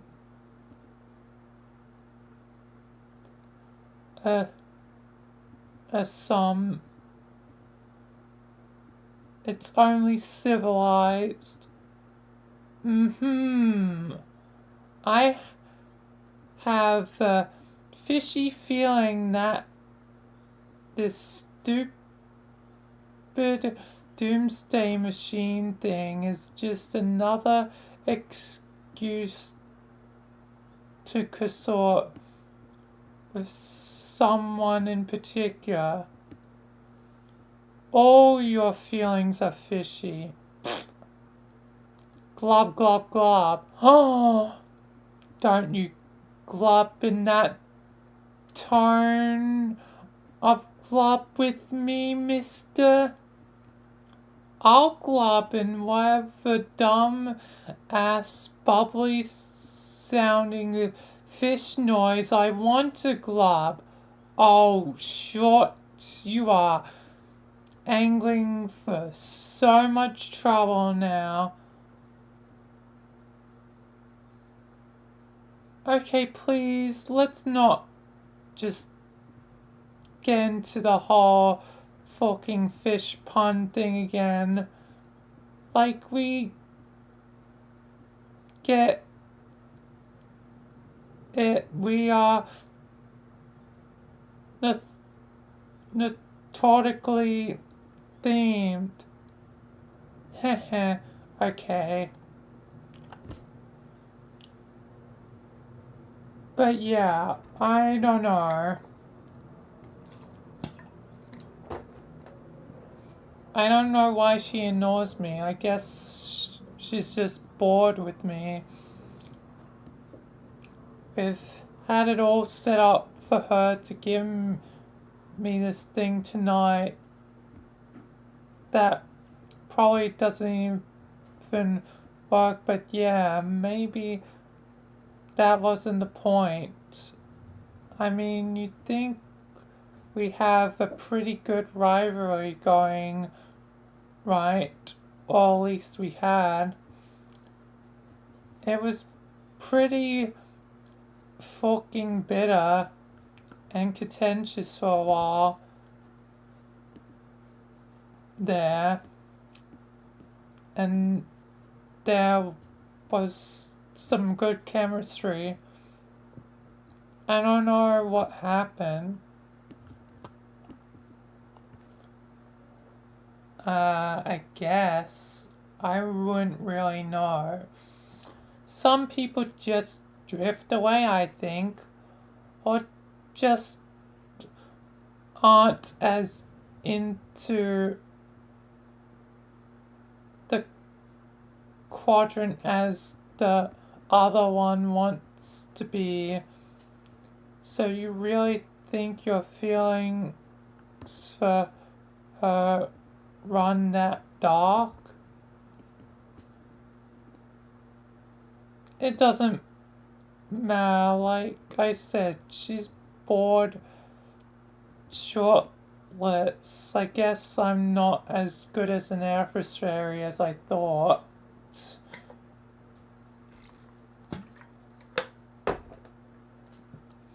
That is so ridiculous. Any girl would be lucky to have a nemesis as diabolical as you. Especially that one. Who knows what her problem is? She has issues. Well, okay, thanks for saying so. You know, I'm not sure why we never talk about our romantic aspirations. We should more often, it's kind of exciting.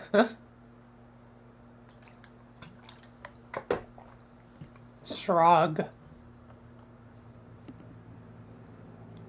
Probably because you fill your gossip quota with your knobby horned bro. You leave nothing left to talk about with your dear sweet Maria. We are supposed to help each other with that stuff too, remember? Maybe. Seems kinda odd though.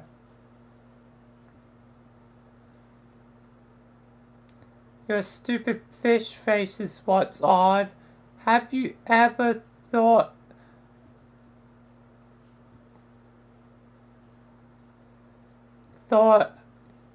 about that?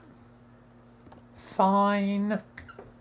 Well, those stupid feelings. Well, those are my stupid feelings. What about yours? Seems to be like you get along too well with everyone to be harboring any black sentiments.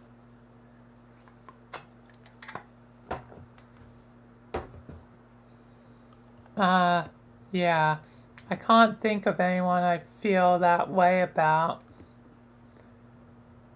Maybe I'm just not old enough to have those feelings yet. But still pretty young, you know. Yeah. It's okay, those are your black leanings. What about red iridian? Oh God. Is there a lucky lady you are waxing scarlet for, or a lucky fellow? Tell me. Don't pretend you're embarrassed, Si. Okay, Theft. This is none of your damn business. Or I gotta go. Be back later when it's time to play. Aww. Go get a beverage. They all goddamn have to pay.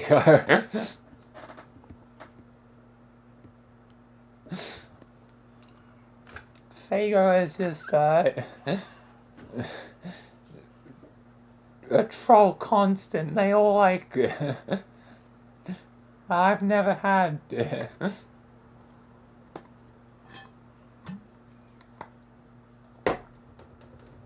Another emotionally exhausting conversation. Too many feelings and problems. It couldn't be any clearer to you. You and this sea princess have splashed down hard into the Morale zone. And now you don't know which way's upward. Perhaps tonight you will reveal your true feelings towards her. Oh, it's for her. And end these exaggerated emotional theatrics once and for all, one way or another. You need a stiff drink, but not this swill. You're not that desperate. Check fridge.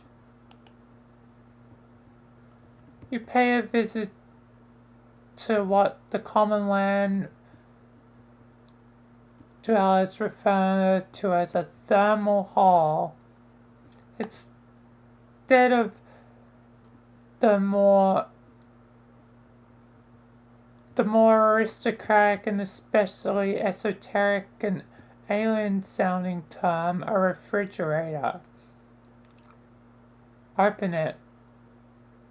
I mean, thermal hull is technically not entirely wrong because it controls the temperature or the thermals of it. It just makes it cold instead of hot.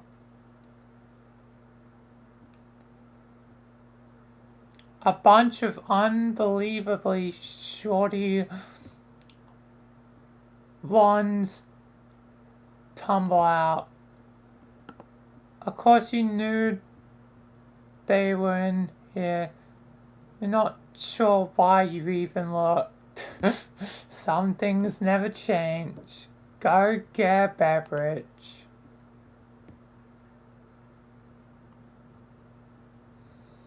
Another emotionally exhausting conversation. Too many feelings and problems. That guy. Talk about high maintenance morale. Perhaps tonight you will feel your true feelings toward him and these exaggerated emotional theatrics one way or another. You need a sugary drink.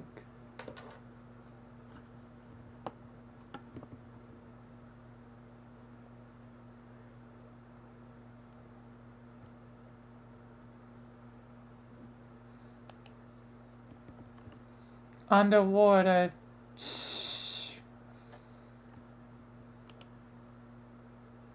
This is stupid, Glob. Yeah, it goes everywhere because it's underwater. Disarm.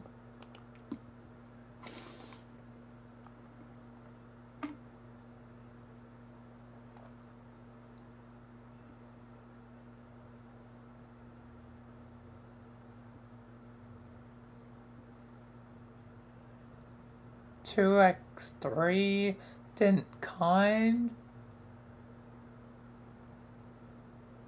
Yes, that's supposed to be kind of like trident kind.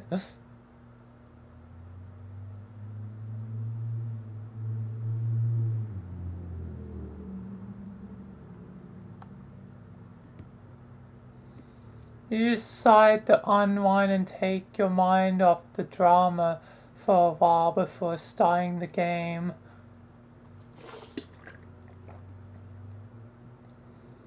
You nearly forgot this is going to be an exciting night.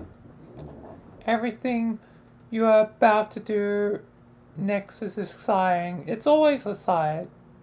You are excited. But it's decided. I'm gonna read her text and goddamn like poop speeches this rate. You're unequipped on Intente,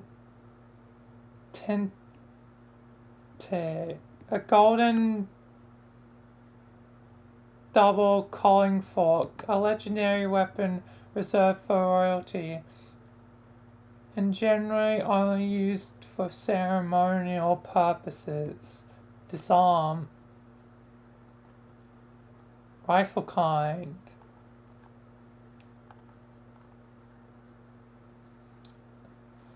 Surprising, a rare time where people have the same kind of specimens.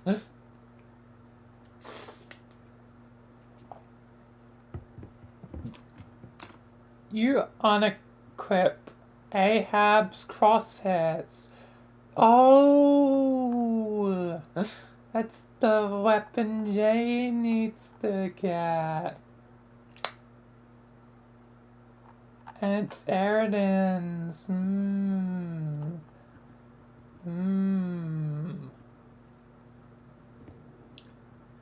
Which is yet another legendary weapon.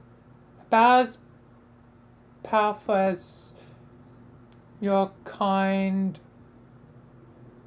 apparatus will allow. You plunged it from a ghost ship during a particularly challenging campaign. It was the same old gamble ship from which your accomplice at the time also plundered a set of extraordinarily powerful dice. Briscoe is there, huh?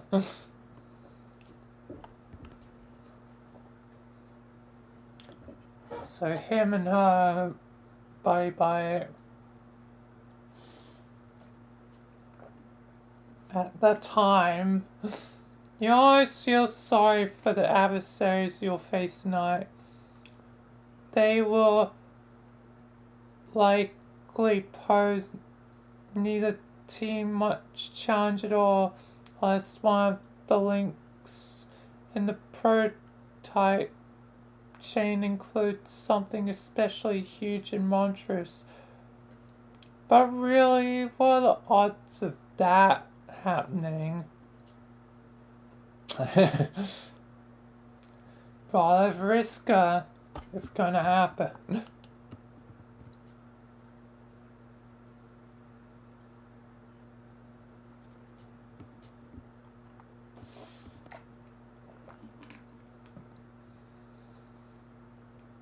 On the subject of your old accomplice / rival, you guess you'll try talking to her one more time, even though you know she won't answer.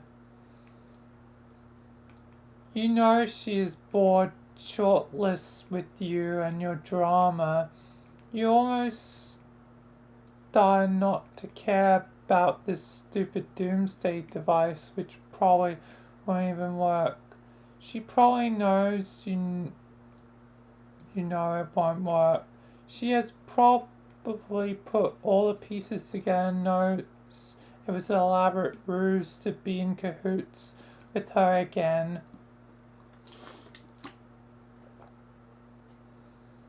And she just went along with it, playing you for a chump. You are such an idiot.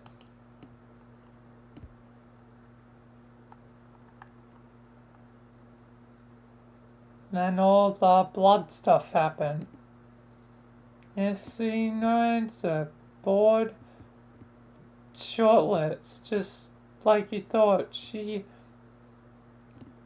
had much hotter irons in the fire than you these days.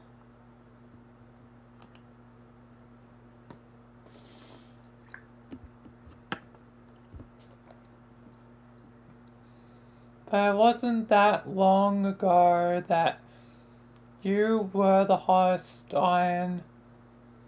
At the height of your power as Seagrifts,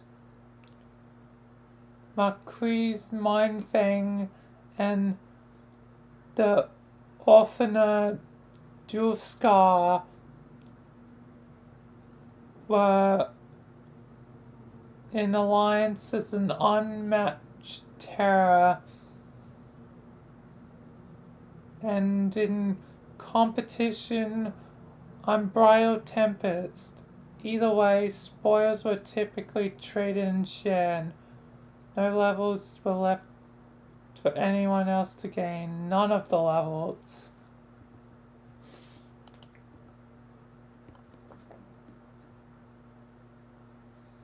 She would have the victims of your conquests walk the plank, which is fed to her wishes, while you reap the custodian's spoils. So those ones be fed to his. And while yet another partook not in revelry but necessity. Whisper. She had to keep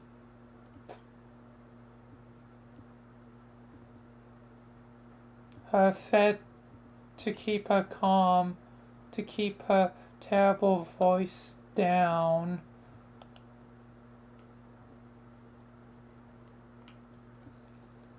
If she were to raise it above a whisper,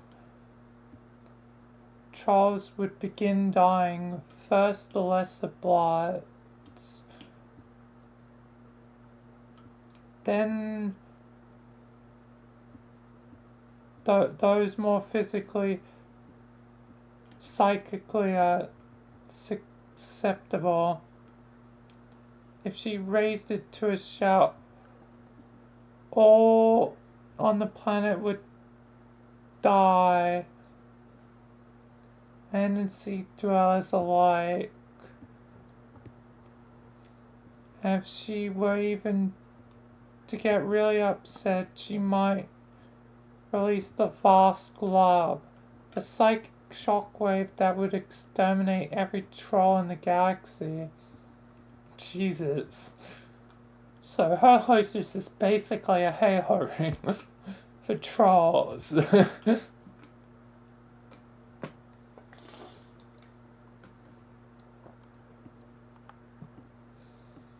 In truth, it would be all too easy to solve the land dweller problem once and for all.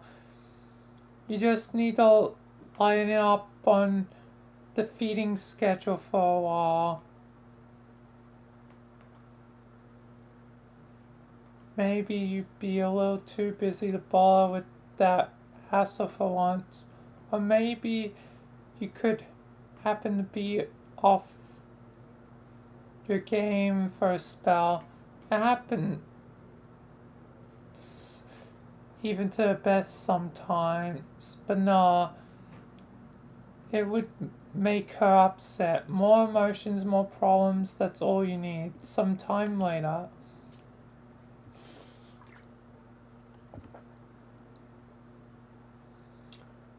The Witch of Life takes her place in the land of dew and grass.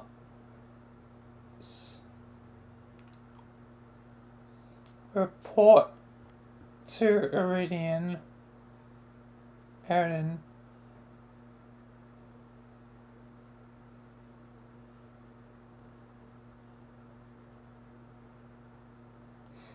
did I say his name is Eridan?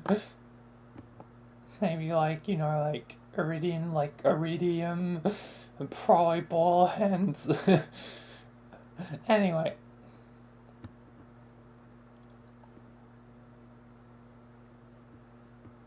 Yeah. Fef, are you in? Yeah. That took forever. I was getting worried, kinda.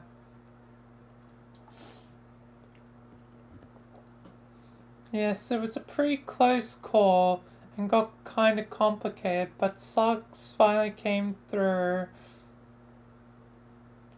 And I now believe the full chain is complete.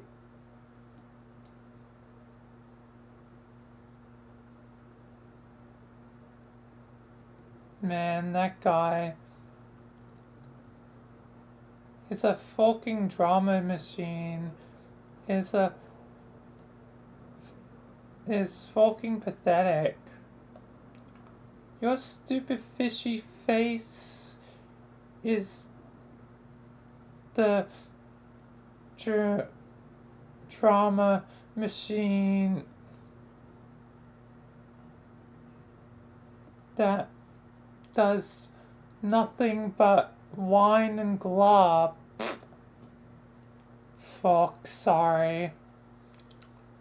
Anyway, you shouldn't say that about him. He is a hero and he saved my life.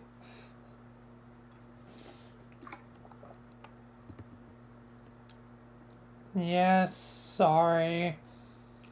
I was just really worried and stressed out. I thought you were dead. And I didn't even get to thank you for saving my life or really for anything. And I just spent all this time here worrying and thinking about stuff. And I decided I have something I want to tell you that I've been meaning to get off my nub for a while now. Oh, really? That's good. I actually have something I've been meaning to say too. Well, really? What is it? You go first. Okay, this isn't easy to say. Yeah, I know. It's okay. Maybe I'll understand more than you think. We might even be saying the same thing. Okay, I hope so. I think that we are both in this game and have left our world behind, and you would no longer pose a danger to our people that you had always planned to. I think it's not really necessary for me to be your Morale anymore. Whoa, wait, what? I'm really sorry, Aiden. It has just been so hard looking after you and keeping you out of trouble. It has taken its toll. And honestly, I really exhausted. Fuck. This isn't what I don't know. I wasn't expecting this at all. I'm not sure I can handle it. I'm sorry. It will be the best for the both of us. We can just sort of be regular friends instead.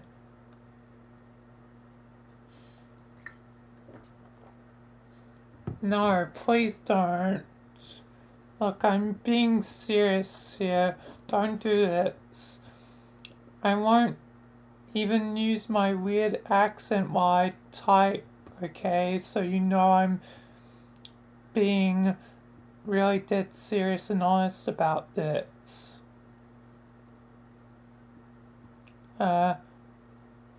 Okay, I'm being serious and honest too, see? Okay, good.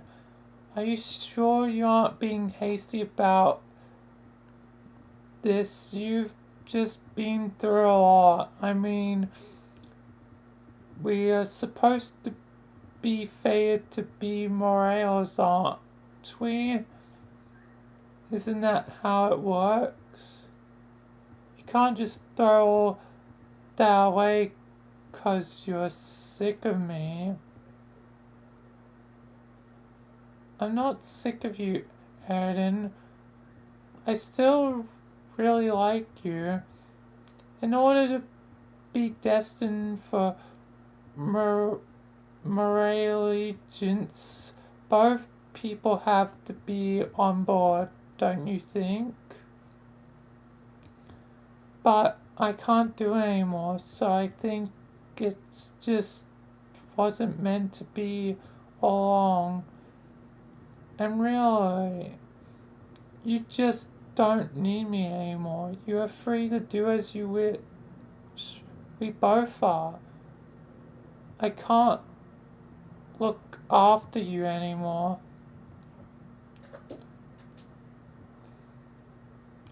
I didn't ever need anyone to look after me. I was totally fucking fine. My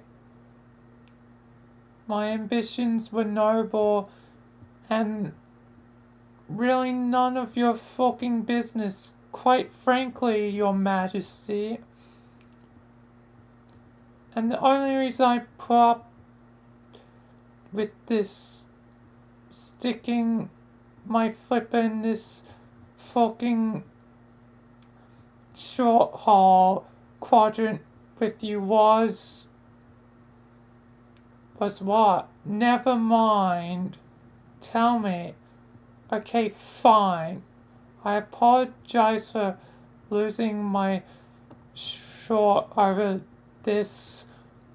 I was just caught off guard is all, but maybe it's a good thing, really. Actually, I might be proposing the same thing, to be honest. Oh? Yeah. Fef, have you thought about, since you don't want to be pale with me no more, the possibility of some other arrangement with me? What do you mean? I mean something a bit more kinda reddish, like bright to red? No, I hadn't thought about it.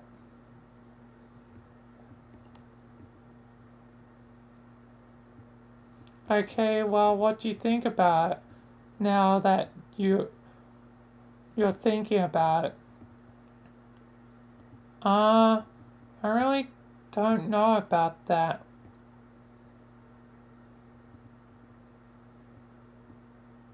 I thought you said you liked me.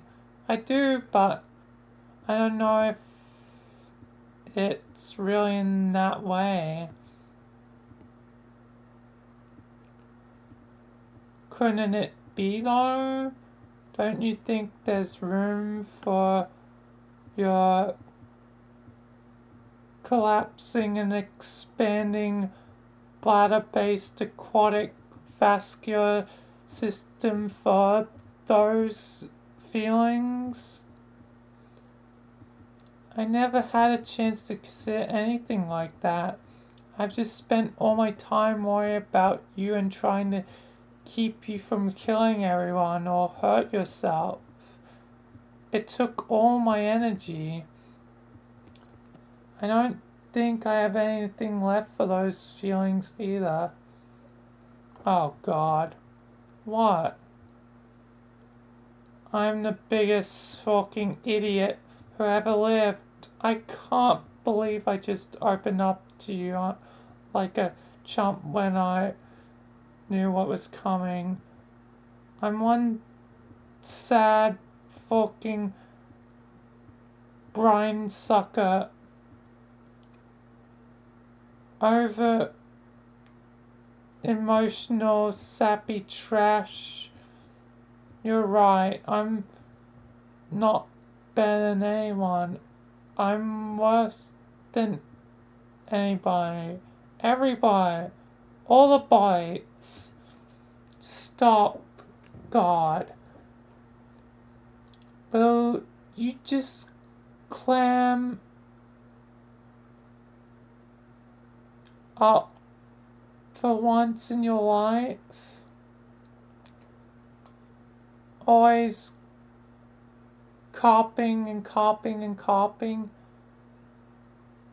You go completely overboard with your emotions, always looking to reel in drama whenever you can. I'm up to my gills in it. I just can't summon the strength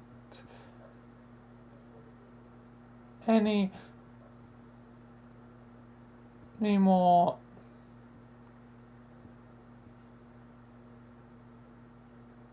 I cannot believe you're doing the fish pun thing while you're breaking up with me. Real nice.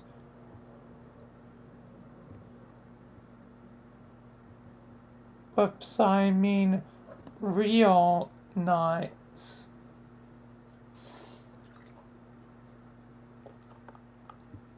Heh, sorry.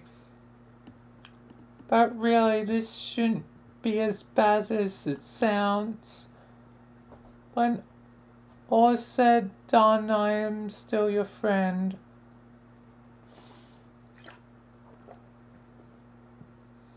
We have left our world behind. Everyone is dead, and there's no use in worrying about it now. It's over. It's time to play this game and focus on building something new and exciting.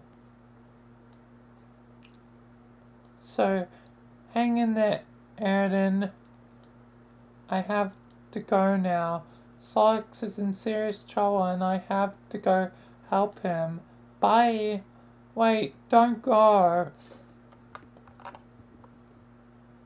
Glob. Bonk.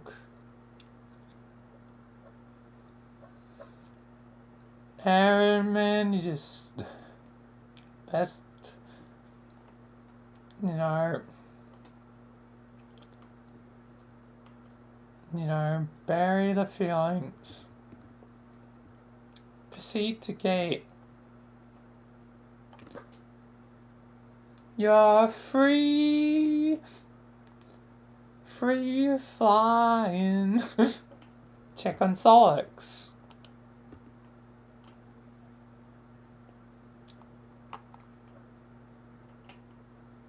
Oh, Gansey is just there. It's like, what's up?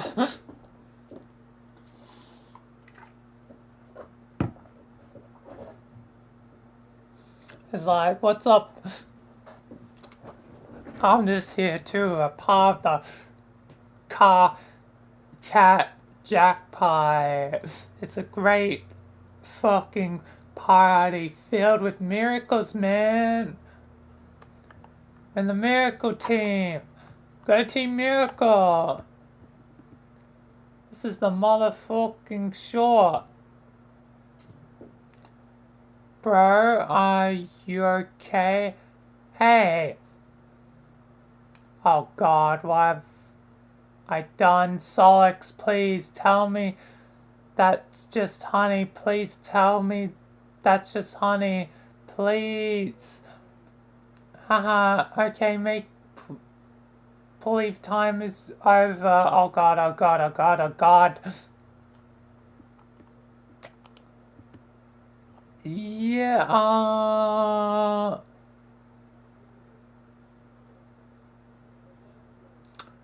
I think he might be dead. It's all your fault. You couldn't get to him before the glob. Honk.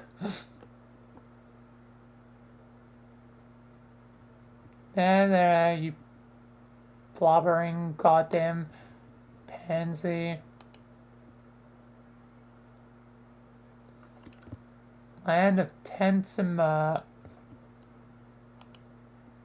Slap.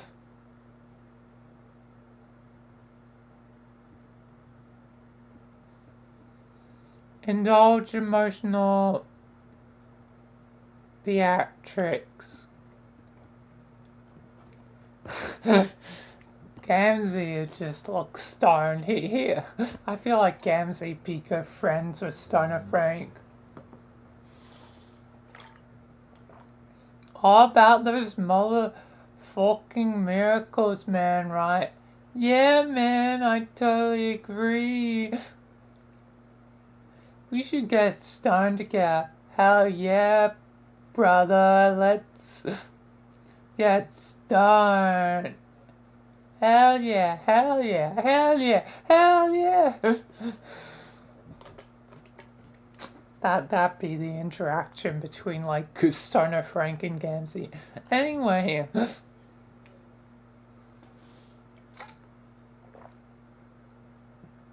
Gam, I need to talk to Carl. Where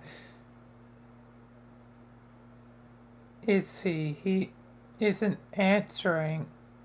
is busy being slapped motherfucking senseless by the guy who likes knives, but I can relay the message for you. You got my brother.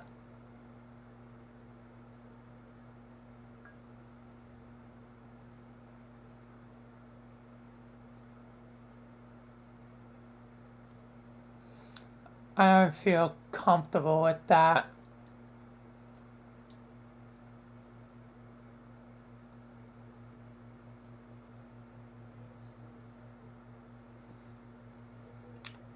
I was just quickly saying it'd be generally a interesting interaction.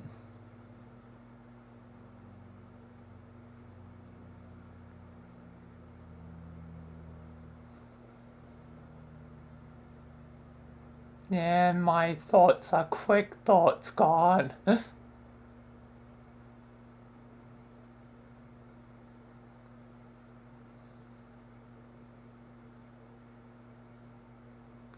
I have some serious feelings and problems here. I need some advice. Haha, yeah, I feel you. He's pretty worked up too. Why?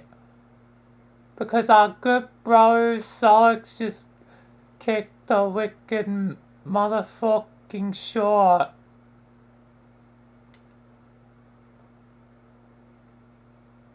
What the fuck do you mean by that? Are you saying he's dead? Yeah. Oh fuck. Oh god, fuck. Now I feel like an asshole.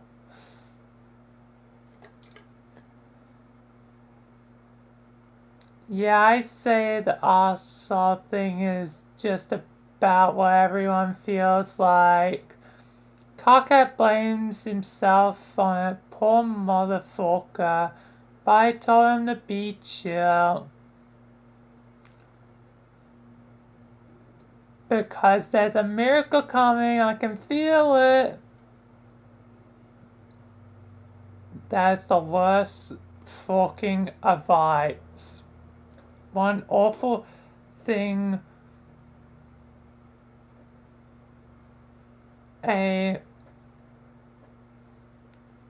you to say. Magic isn't real, stupid. Stop believing in it. I've got to believe at what my heart tells in me. Even if it's a fake thing, honk.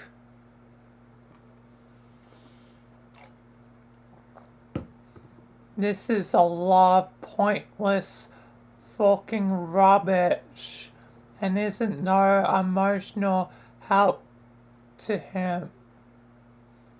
Or me either, for that matter. Put car on. I can't really think about intervening. The black frowning motherfucker kinda scares me. Are you sure I can't help a brother up into his motherfucking chill? I don't know. It probably doesn't matter. My feelings seem petty and meaningless now. She had better things to worry about than my overwrought bullshit. Like the dead guy who saved her. So, forget. Thanks anyway. Bro, my advice is that you just kick back and motherfucking snap into some rude Alex, and maybe get your wicked zone on. There, I said my piece. Way. Is he implying drugs? Okay, yeah, 100% then Stoner Frank and him would be friends. What the fuck are you fucking babbling about? Snatch an ice cold dog, motherfucking chug that short like you and the bottle was reunited lovers. Are you recommending a beverage to me or something? Is that what this is? Yeah, man, slam a Fago. I don't have a fucking Fago, you stupid fuck. Why would I keep that disgusting short on hand? When he does have a Fago. Are you motherfucking sure about that? Oh, God, you're right. I do. I totally forgot about it. You see, man, motherfucking miracles. Slam a Fago.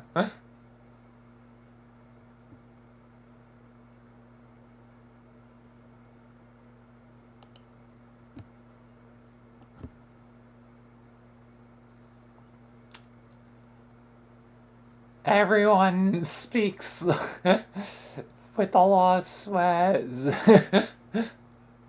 God, and it's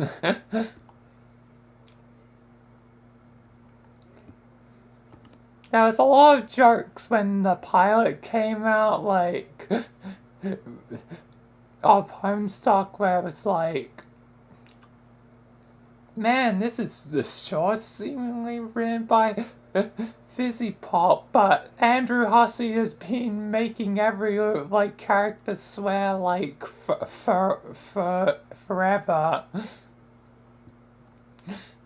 So it's just his writing.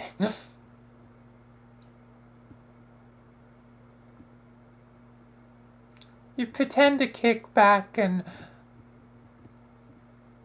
motherfucking snap into some rude elixir and maybe get your wicked zone on. Yep, I guess they're speaking your language. I'm sure it would be starring if what followed was a crudely drawn spit take accompanied by an odd short exclamation. Blah. Oh.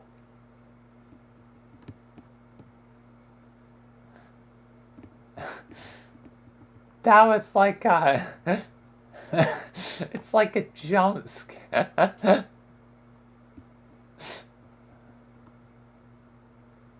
What? It's a soda. Not great, but not that bad either. What's the big deal? We all need to settle down here. And later still, oh, Solix is dead.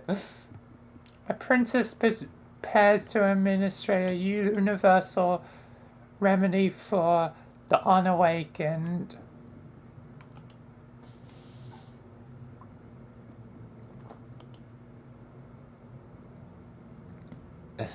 This ain't a fairy tale. Oh, never mind, it worked.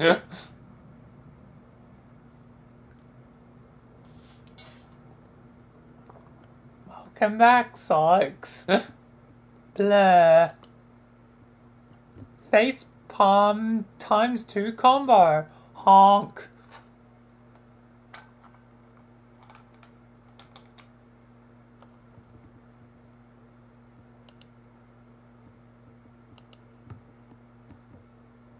Hey kid, never got a chance to say how much I hate you Every last one of you. Damn.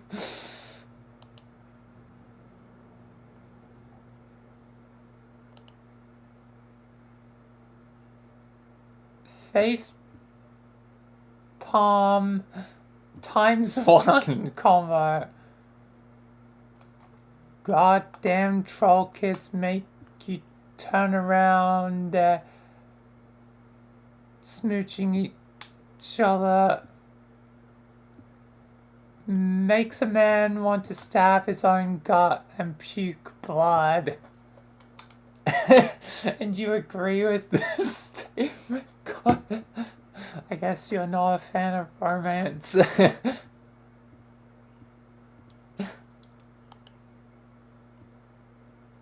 What the? Oh, we're breaking the fourth wall again.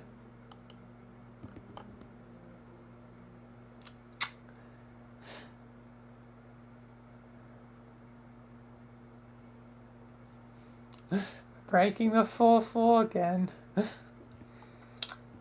Which can wait a second because I'm out of water. So it's time for another quick break. We'll get to Mr. Andrew Hussey in troll form in a second. But I'll be right back.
Alright, I'm back.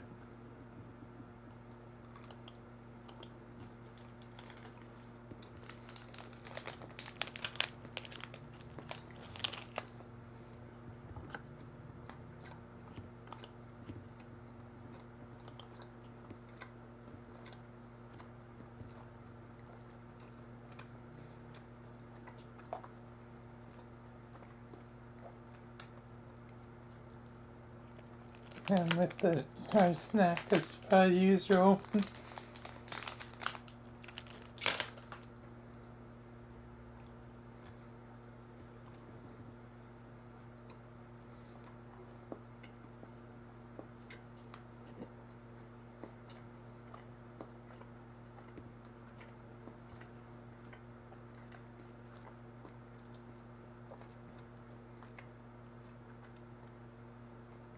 So we'll get back into this shortly.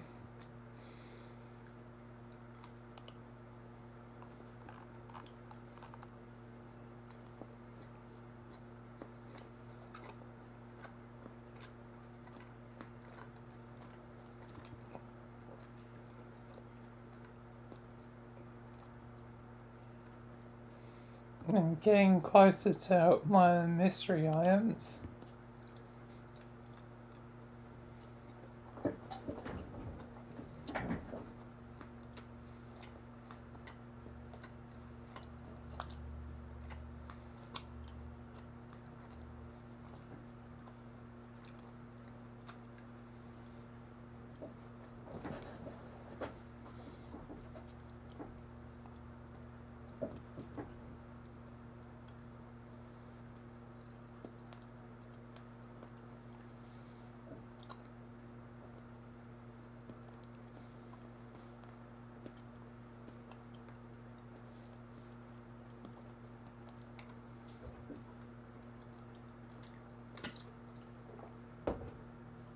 Anyway,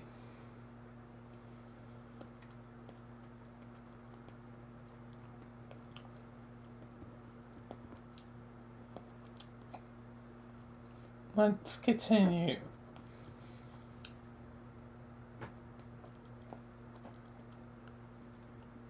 It was like I was a kid from the never ending story. Which, that kid's name is. Yeah, and, you know, Sebastian.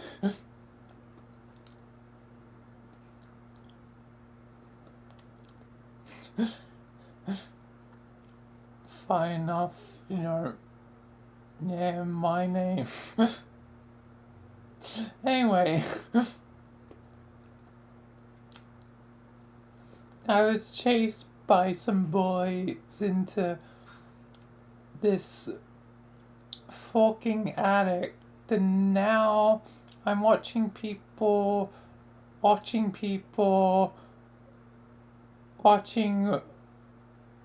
more people kissing and stuff basically forever. Very, very much like male layers, layers upon layers of layers. Like,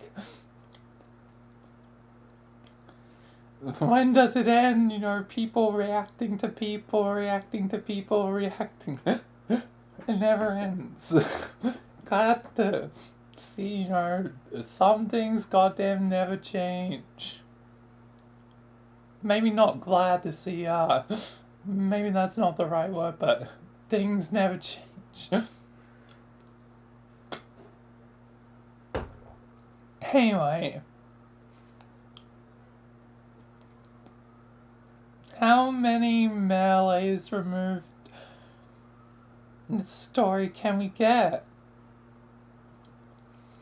This attic is spooky. I wish those boys would just leave me alone. Technically, when I vibrate character, then we're going another layer. Breaking the narrative of the story.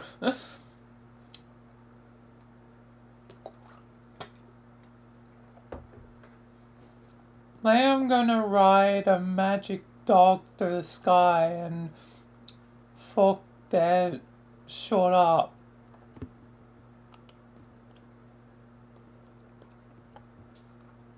And this troll paint is making a mess. That was such a bad idea.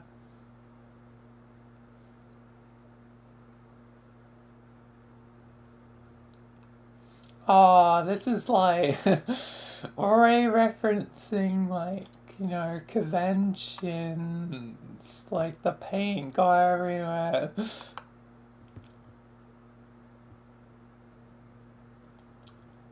Really making reference to that early on.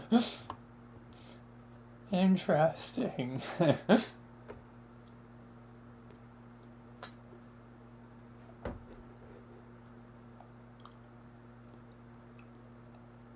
Quick, become more mare while AH is brooding.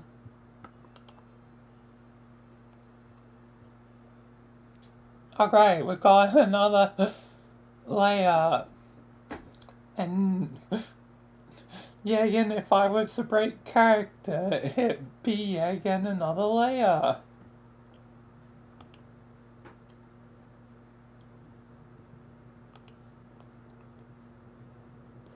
Pistol kind. Land of stumps and dismay. AH employs daring execution of author tech leads to ladder to self-indulgence behind his own back. It keeps happening.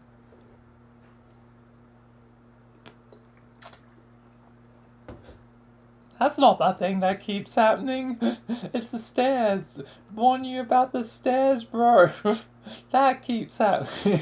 Anyway, all MSPA readers make a solemn vow to do an airbag fucking period off the stump and blow their human brains out if it doesn't stop keep happening. Okay, haha, get back to the story, jackass. Excuse me? Oh, I'm sorry. Am I not going fast enough for you? Well, quite frankly, Your Majesty, I don't think you realize what kind of hell I've been through. Do you have any idea how long I've been trapped in this attic? Do you have any idea how fucking scary it is in here? Do you have the slightest clue how many times the wolf head over there has scared the short out of me? Trapped in the attic? Like, attic stuck? Wolf? Ah, so scary. This is ridiculous. No, this is my life we are talking about here. Boys, wolves, musty attics, huge spiders. Did I mention the spiders? Let me tell you, I got hella spiders up and the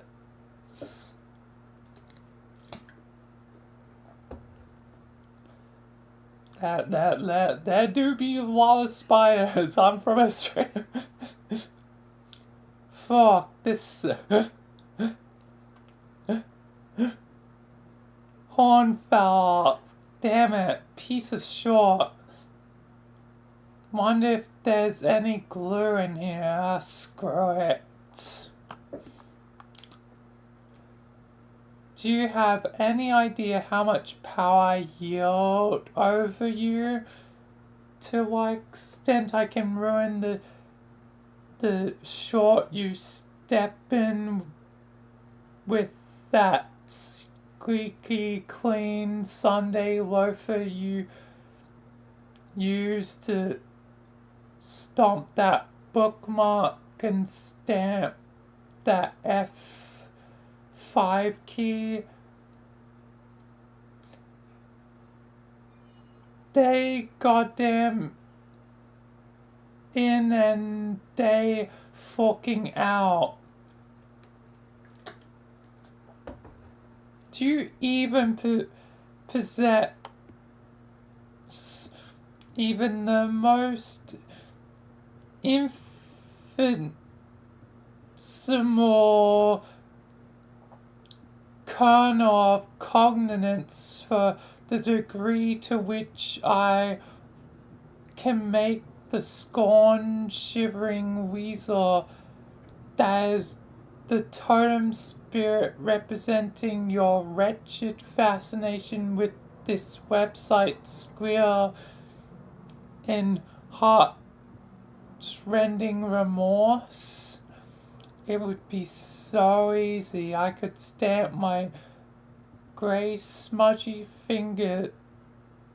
I could snap my grey smudgy fingers right now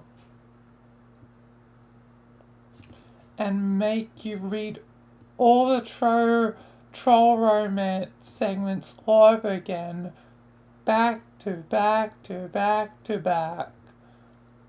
Oh, you don't think I'll do it? Oh my god.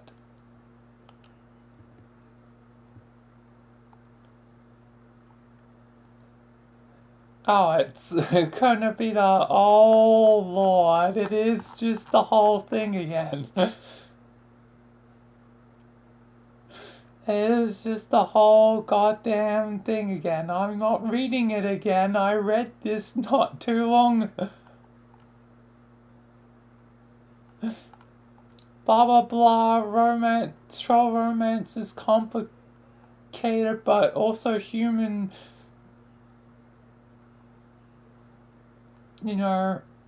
romance is as well. Wow.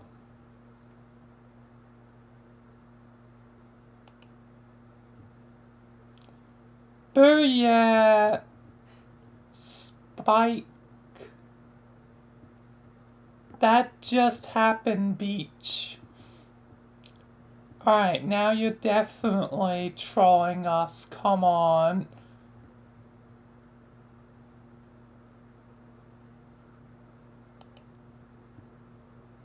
Oh my lord.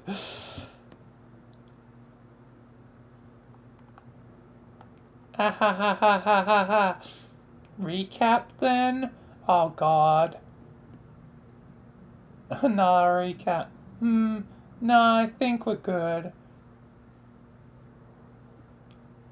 Reel it in. Oh, thank god. No recap.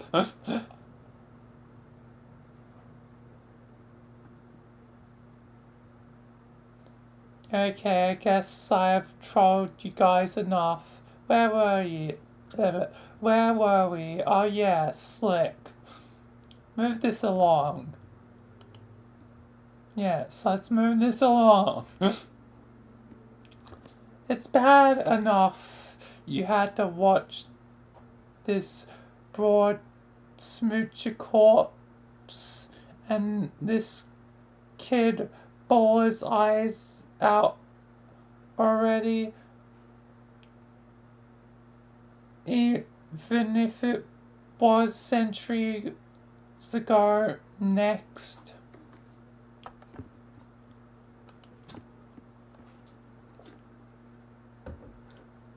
Invalid syntax. Oh, for love of. Why would they ever design a button like that if it doesn't print the right advanced development characters.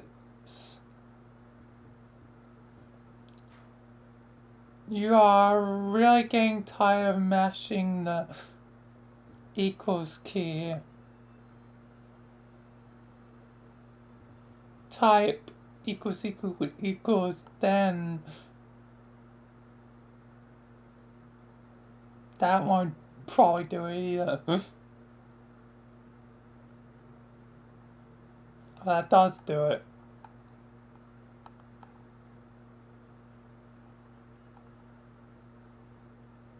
Pound. I was assuming that they would have to add, the greater or symbol.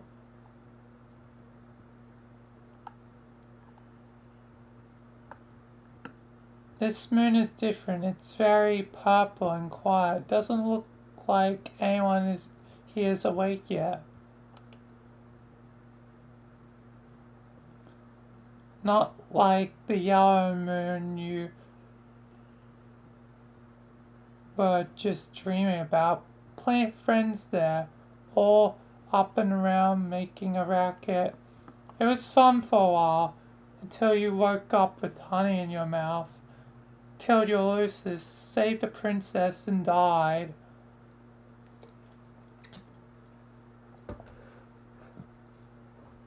Luckily, you have a couple lives to spare.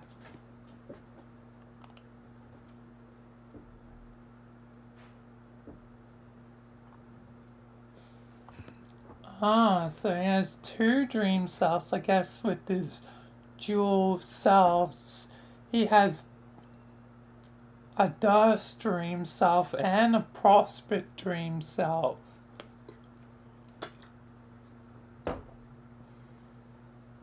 So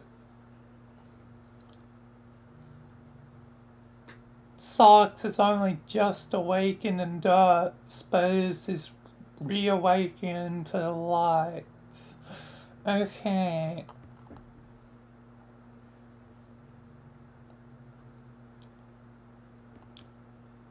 Pfeffery has a Durst. Aaron has Durst. The pair has Durst. Riddy has nothing. Interesting. Equius has Durst.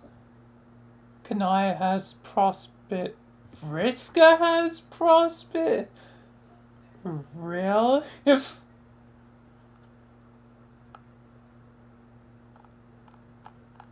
Like, I was a bit weirded out by, the pair having Durst, but, like, alright, whatever,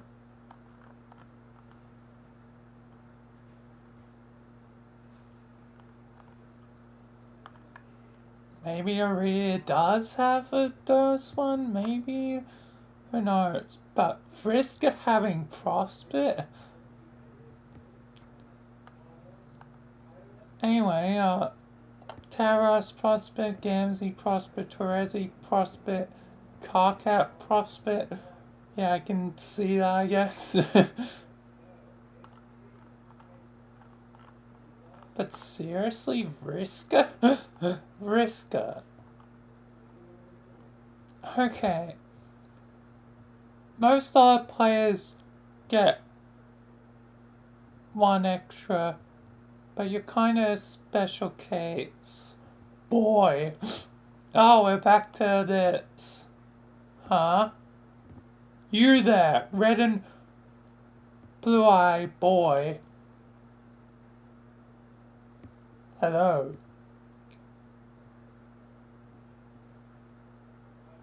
I remember this.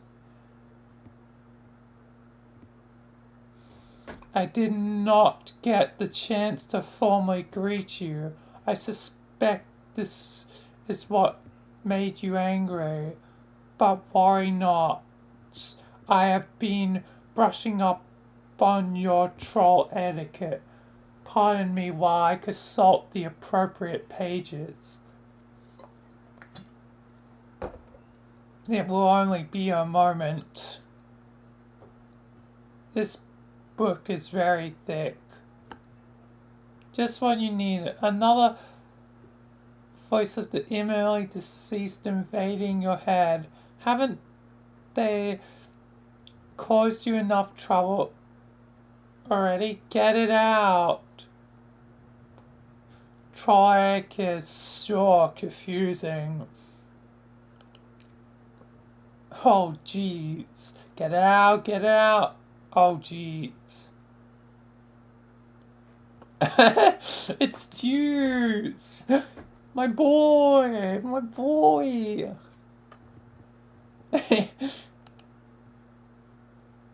Oh.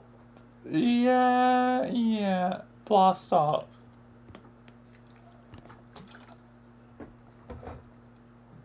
Goddamn going Super Saiyan. You wasted enough time on sleeping and dying. You've gotta get back to adventuring while the adventuring is good. And also change out these stupid pajamas. For you. Get back to adventuring. You arrived. Mage of Doom returns to the land of brains and fire for a surprise rendezvous with the Witch of Life.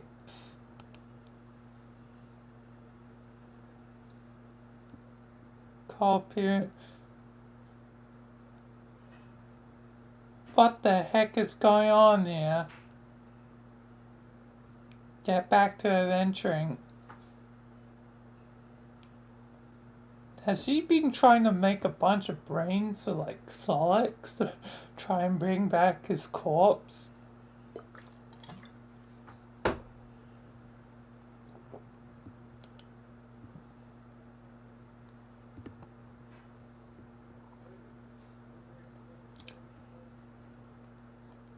Somewhere on Nightmare, the thief and the page plunders the untold riches of insurmountable pointless side quests.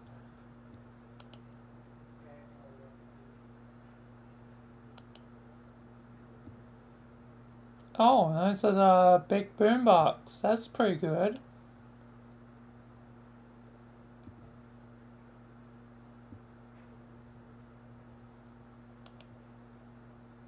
That's pretty good. The thief is proving useless. Completely unresponsive to commands. You need to rely on someone else. Someone less stubborn. Someone craftier. Type switch to.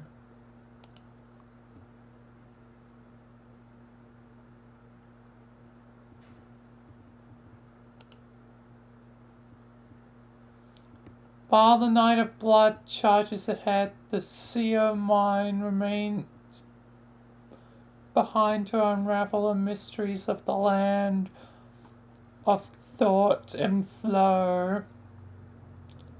Seer, it is time. It's the voice again. You're wondering when she come back. This time you're ready for her. Retrieve chalk. Scratch and sniff. You search for the appropriate card and through your scratch and sniff motives.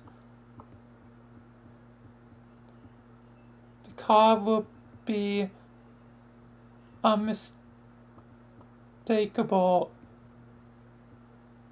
It is one that smells like a furry rainbow that makes you sneeze. crayons. Inquire.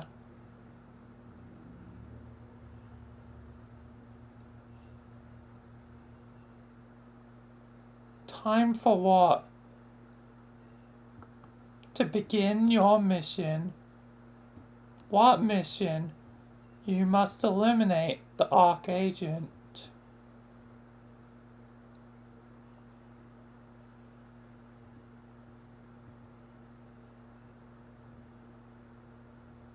Surely you must be adventuring by now. Land of cubes and tea. Squiddles. What the hell?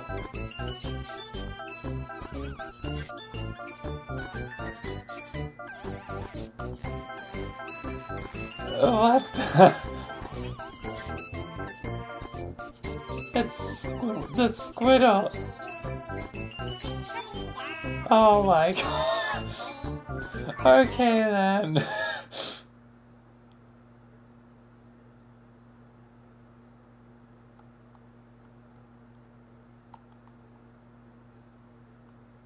Anyway.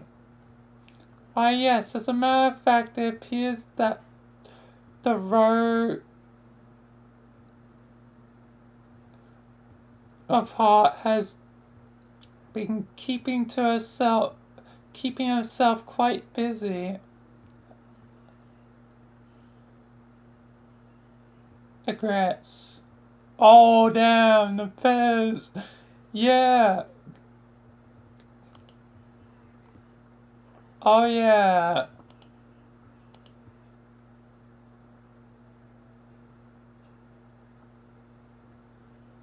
And Necreus is just watching like, wow.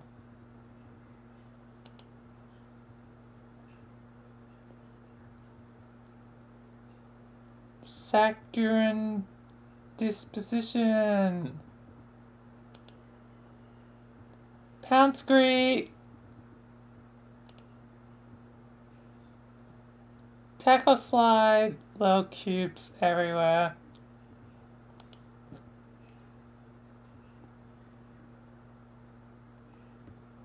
You inquire into the whereabouts of the Maid of Time.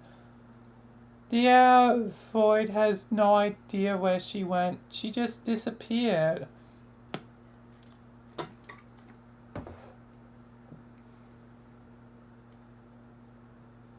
Get up and commence the adventuring.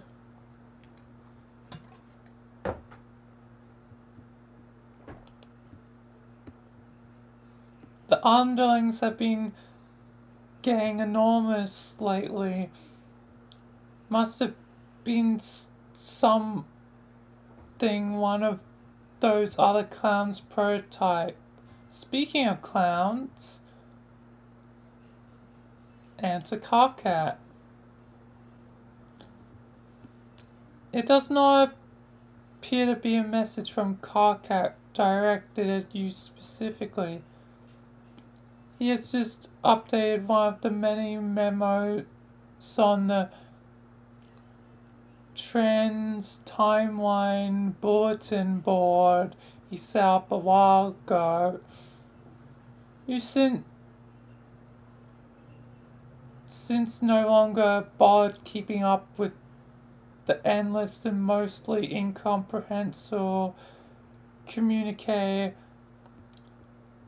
But while checking the update, you can't help but skim through the first memo in the long sequence, which was written hours ago from your present perspective. Read first memo. Is this like another blog thing? Yep, basically.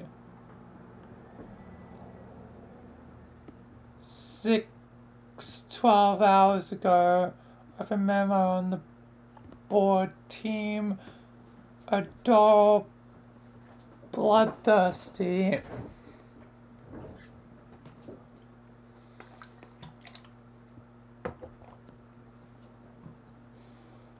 Okay, I think I set this up right.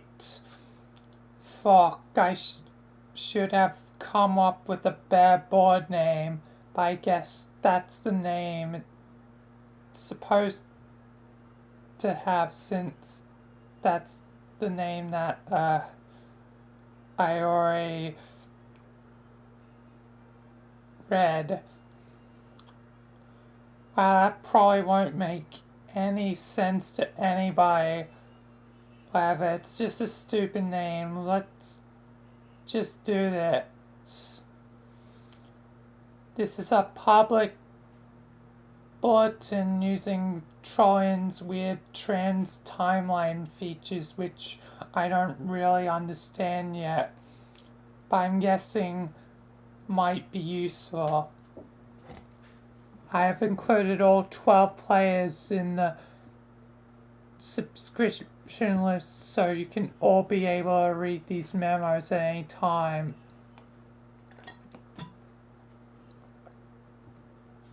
That is, all memos posted past and future, I think. It could get pretty temporally confusing, obviously. I'm going to try to keep the memos as simple and linear as possible. Also, let's keep this as a one-way only bulletin to make this as simple as possible. Do not reply to my memos. This is not a fucking chat room, arseholes.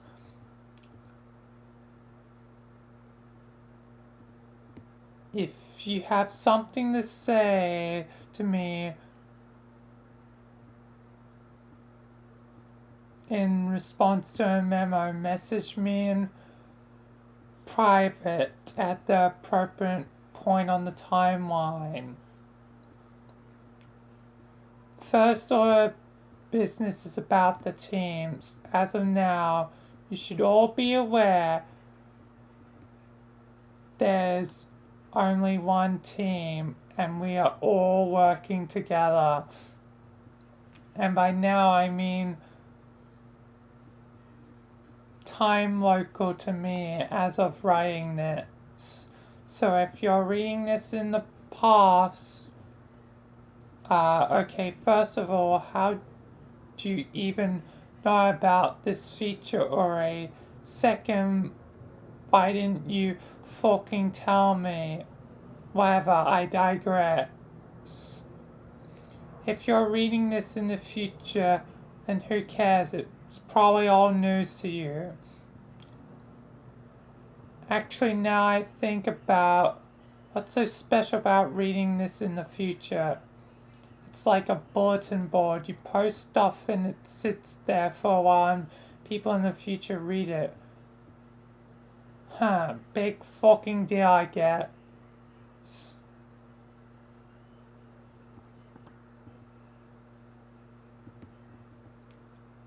Oh my god, Carcat. Who cares?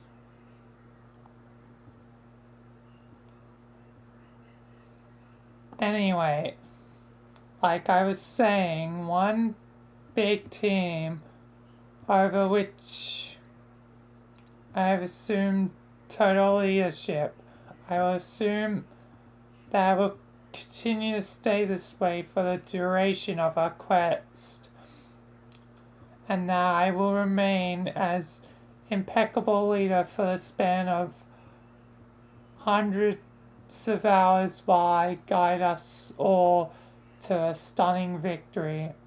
In fact, I don't even need to assume. I browsed through this whole bulletin in advance, and it does appear to be the case. Go me.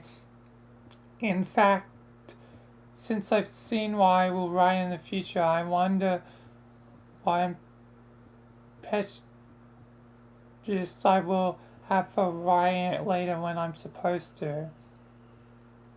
I wonder if I could just copy paste it. Hold on.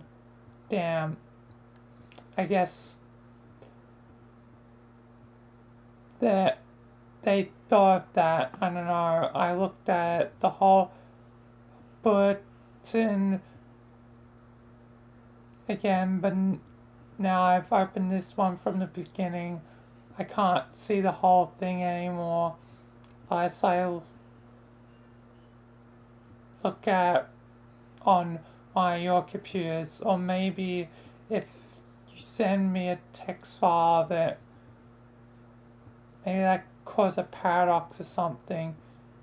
You know what? This is so stupid. I actually remember reading all this short, like half an hour ago, and now I'm typing it anyway. I probably can't avoid typing it. How weird is that? I hate time travel. KK, I'm basically just the male. Yeah, this, wow. Holy fucking short, you people are dumb.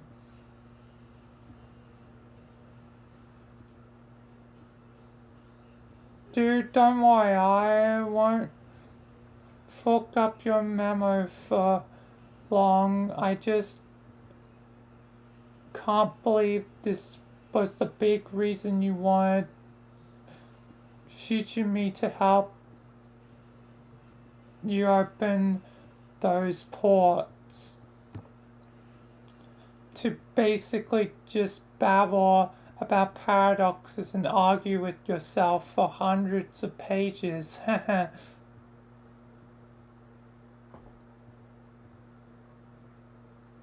Okay, you're saying this from like 5 hours in the future just to give me a hard time, nice. Well, thanks for the help. So when do I ban you, future boy? A few lines down after I pretend like I'm going to die. I'm sure for a laugh on account of my imminent banning. Fuck, how'd you even do that to me? So cold, man. Are you really still sore at me 5 hours later for running that virus? Goddamn, get over it.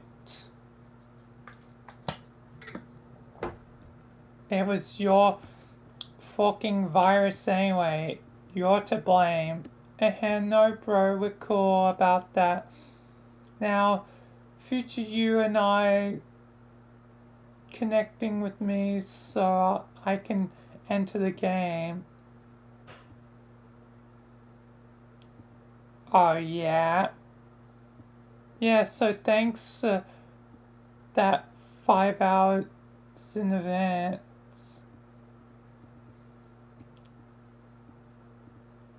This is BS, isn't it? Trying me from the future, how juvenile can you get? No, man, it's true. We are bulge bumping pupa pals again. Oh, fuck. This is condescending future know-it-all act. We aren't bumping short. You are so banned. No, not the ban, it burns. Oh god, haha. Wait. Oh god, it does burn. Something's wrong. I'm serious. That horrible psychic noise. The voice. They're all going to die. Oh, sure, I'm bleeding. Sure, this is bad. I have to get her in quick. Got to go.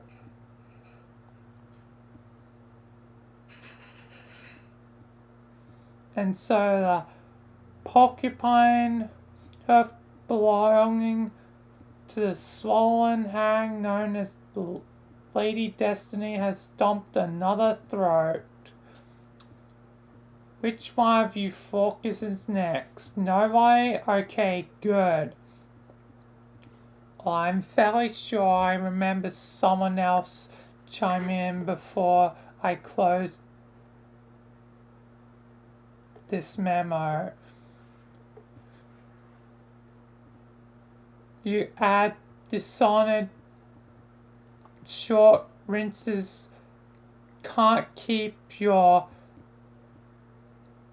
lascivious prongs out of the row hole, can you? Selects for future reference or past reference or whatever. If you want to do that kind of role playing, you can start your own bulletin. You can act like brain dead asswipes in your own festering flap of paradox space. Fine with me.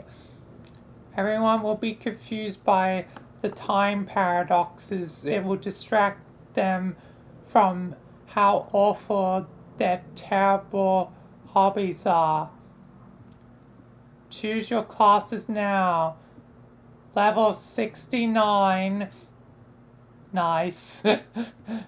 Nook sniffer. It's up for grabs. Who wants it?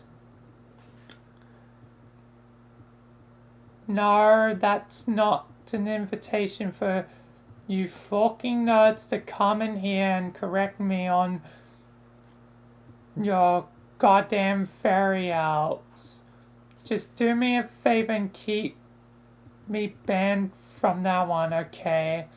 I will return the favor if you nerd up my memos. I seriously cannot believe how many fucking nerds are on this team.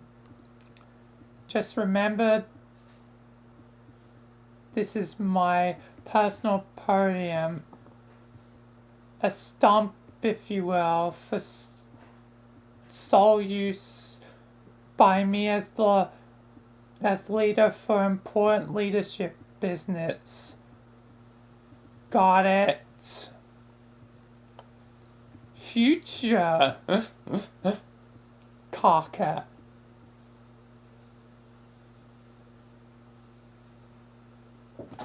Groan. This is so embarrassing. What was I even thinking? Stuff you.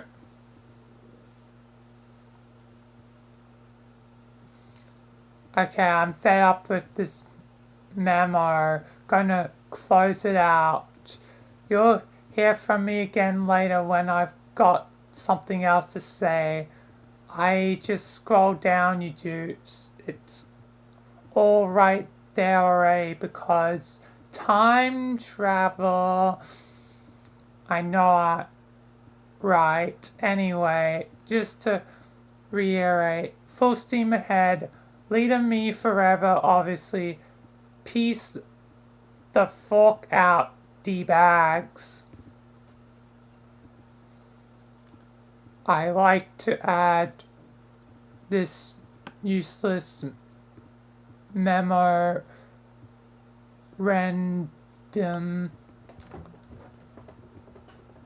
that I still don't recognize the validity of your leadership.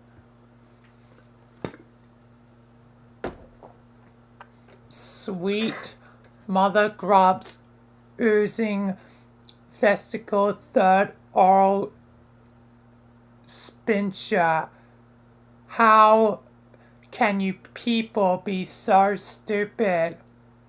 It may be true that we are all playing in the same session, but I see no reason to disband the former power structure, especially if it means insulting a tactical midget with a short fuse, a foul mouth, and paralyzing insecurity over the color of his blood.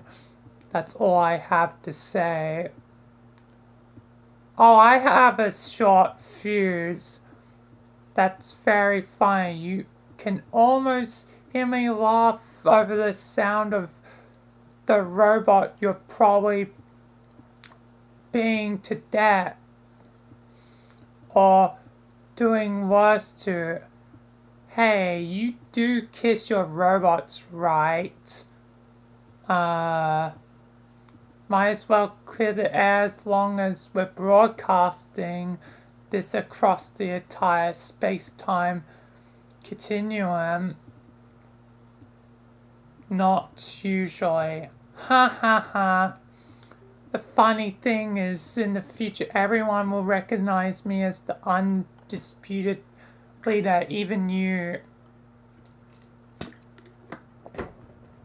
You will be standing on your tippy toes of your idiotic male shoes, taking delicate purchase of my knobby horns and hoisting yourself over my head to put your sweatiest tough guy smooch upon my twitching spine lump.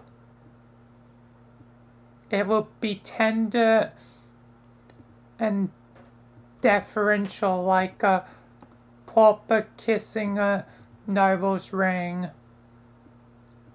Just scroll down, read the logs. Nowhere have I seen evidence of this.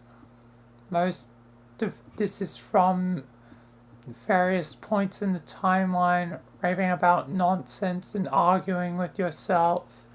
Do you realize that here in the future this bulletin has to come to be regarded as something of a joke, a lengthy piece of comedy often quoted amongst ourselves in private moments of levity? It seems I'm the only one to inform you of this up front, which is likely why you persist with the ingratiating charade against bad judgment.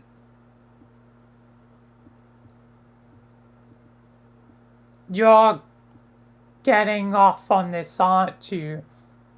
What do you mean? This excites you being the tough guy and pretending you're putting the awesome leader in place. You're probably working up a good sweat. Hope you can alchemize a bunch of spare towels. Hey, why don't you end them with your spongy brain for extra absorbency? How do you know about my perspiration problem? I mean, aside about reading about it in this memo. Wait, fudgesicles.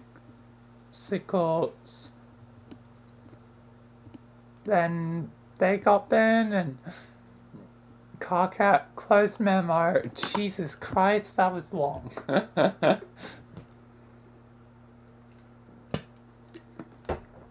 What's the writing on the wall? About Queen was upping us her, so okay, wow, oh my god. Dark text lady, I get it. No, I think so. Where are you then? Okay, sorry I asked. What? No, it's okay because...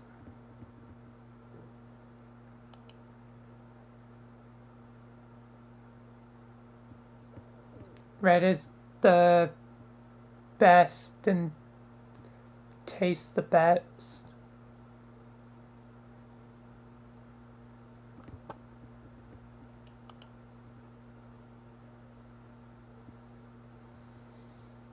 You are a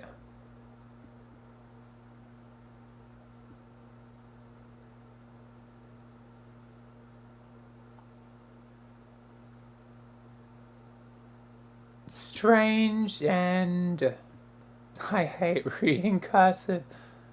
Strange and funny girl. Beginning on memo. Oh, great.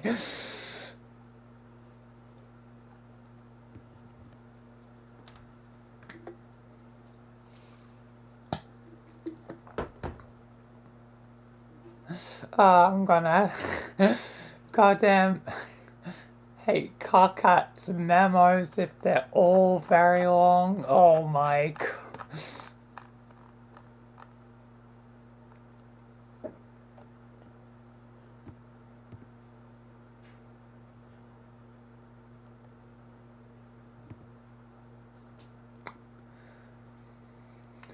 This is a good time as any to start a new memo. In fact, it's a better time than any because according to the laws of chat client presentation,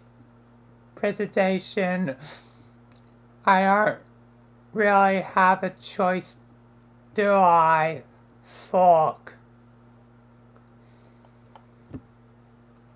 Not too much longer. God, I've been thrown these goddamn memos, which are incredibly long.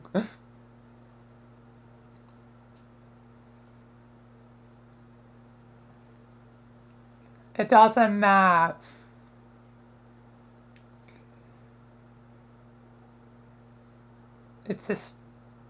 It's still a good time to do it. People, we need to get organized here. Sure, it's getting serious. We're about to embark on Operation Register, a cunning plan devised by double Archagent Jack Noir to exile the Black Queen. We will need all hands on deck for this, even the idiots. And once again, a reminder, do not troll me in these memos from any point in time or it's an insta-ban.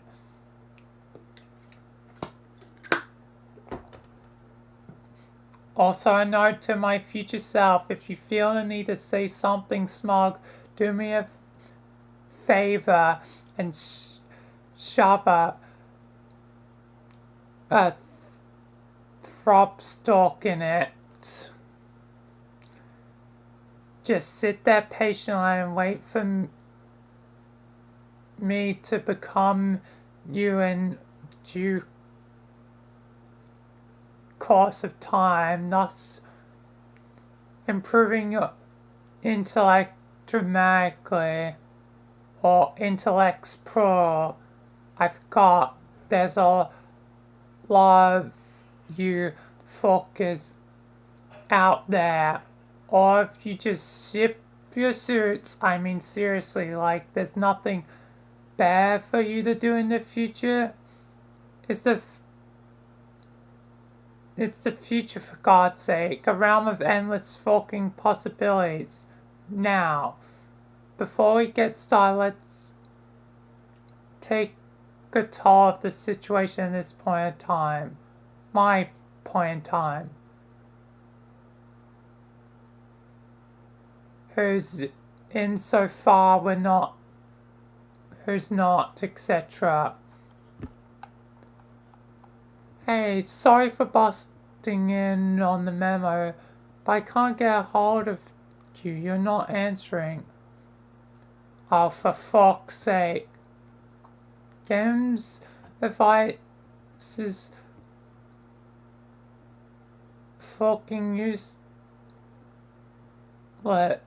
All he told me was to enjoy a beverage. No, dude, don't drink that short. If it were up to him, we all drink Fago at once in some ritualistic rap clown suicide pact. But instead of committing self-die, the thing that we all accomplish is becoming instantaneous assholes with awful taste. I mean, it's not even that bad. It's just soda, but whatever, this isn't the point.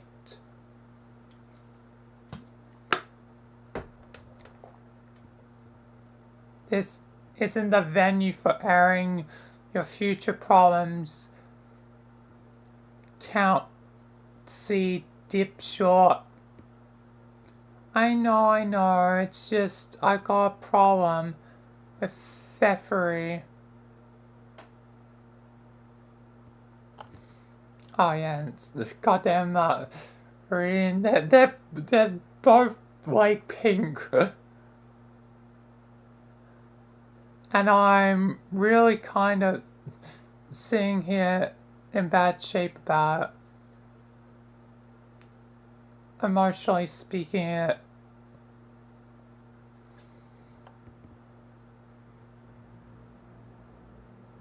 Okay, well, I guess I'll hear you, bro, but this isn't the right place for this. I gotta ban you.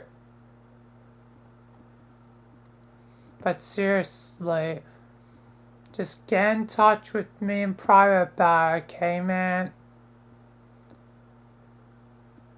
We'll get your short straightened out. Okay, is everyone good? Just gonna sit here for a minute local time and see if anyone else has any short they want to scrape off their bulge to my clean nutrition platter. Nobody? Great, wonderful. I now officially declare the nonsense part of this memo to be over. This decree shall be binding and lasting. Back to planning register. Bear down, everyone. This is fucking important. There's a queen on the loose and we've got to show her beach the door. Unbelievable. Cat. I'm sorry. But do you have any idea how funny this thing is? I mean, this whole thing, I can't stop laughing. Hey, can future your mind prevent me from hitting the ban button? I'm genuinely curious. Go ahead, try to stop me. I dare you. Also, I just noticed, future arachnid, script, is written out as, that's unfortunate.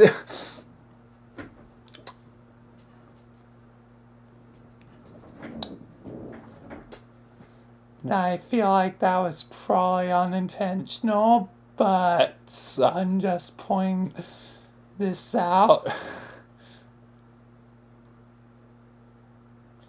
That is a bad one. Jesus Christ, that is very unfortunate.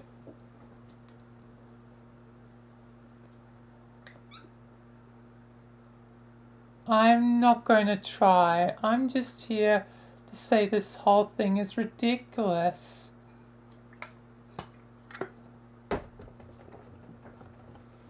We didn't really need you to pretend to be a little angry general to get any of this done. We kicked the queen out of there, no sweat. It was easy. In fact, I did most of the work myself right before I found all the treasure and scaled all the rungs. Oh, all of them, you say. Fascinating. Hey, forget the ban button. Use your mind powers to help me locate the desperately attempt to give a short bun. Whoops, we both failed. It doesn't exist.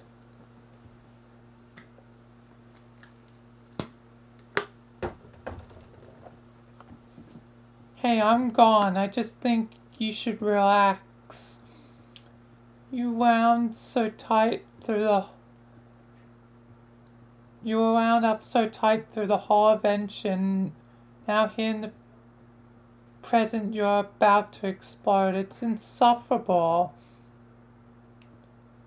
Arion, did you hear that?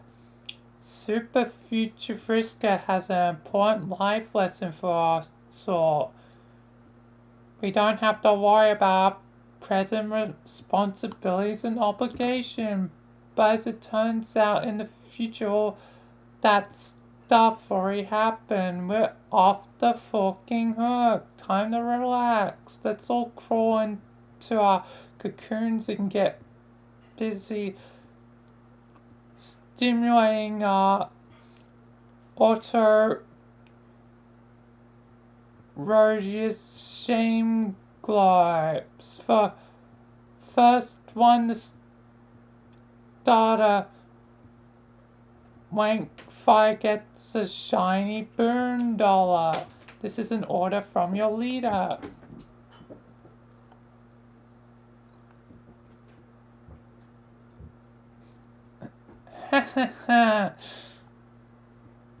Later. Oh, yeah.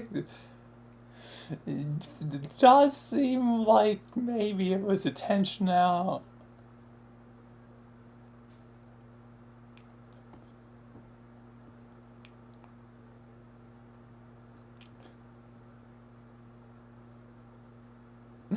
Too bad the acronym wasn't HAG instead. It would have suited you better. Instead of that nonsense word. It is a nonsense word. Kaka actually being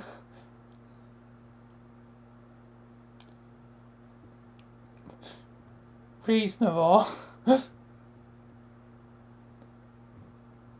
Maybe an association with you will concoctually cause it to take a negative connotation. What do you think? Maybe that word will be the new burn, even though it really means nothing in our language.